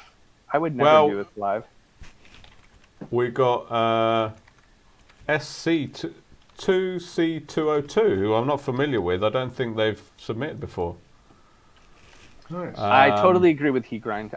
I would prefer if we picked the sample on the show because I miss like Saturday day is like a great time for me to do stuff. So when we wait until like Saturday afternoon, I've missed a lot of time. So we've got Headgrind and we've got Sky This. Yeah, I mean, if people haven't added a track even in the last 3.5 hours of this show, then tough shit. Also, I would say that if somebody doesn't like the track, like Remi or anybody else, let us know, and Remi will pick a second track. There's nothing wrong with us having more than one track, guys. Like, look, this week worked out beautifully. I didn't notice any problem at all with there was no having problems. multiple tracks. So, but you have to say something. Don't just hate it and then not flip that week. Like, let us know, or tell Remi and say, Remi, pick a second track. Or just flip a track you don't like. Or just do whatever you want and pretend that it had the flip in That it. always works. I mean, if you just flip your own thing and don't tell anybody, nobody's going to care. Agreed with what Mark says here. Mark's just saying, let's establish fill in the hat before the show and make the draw live. I think that's the way. Well, I believe, Or even during the show until the end, it's fine. But I truly let me believe just. if there's only one person who had the wherewithal to throw something in the hat, then we just use that one track. But I understand that some people don't like the tracks and they want there to be a bigger chance and water down the bad tracks or whatever the logic is. But I would just as soon pick the one that somebody had the wherewithal to throw it in. And if somebody doesn't like the track, then tell us, and somebody who you trust, like Remi, will pick a second track. Do you know what I mean? Like, yeah, right. I would rather go that approach. Excitement. Here we go. The live draw. On. That's what Mark says. Let's go. All right. So we've got Can you go Bam full Bam screen on yours? Let's see. Nope. Is it on screen? No. Hold on. I was trying to get you to be large, but I can't figure out how. I'll do it. Hang on. Yeah. There we go. No. You've gotten smaller. That's amazing. It is amazing. His koala though is humping his head and larger now. There you go. Look at that. Right. Okay. There we go. Ready to Is spin. that on the screen? Right. Yep. Okay. Let's spin the wheel. Ready to spin. Let's do it. Oh. Ba-ding! It's Bam Bam. All right. Does anybody know what that track is? So the sample is Young Hearts.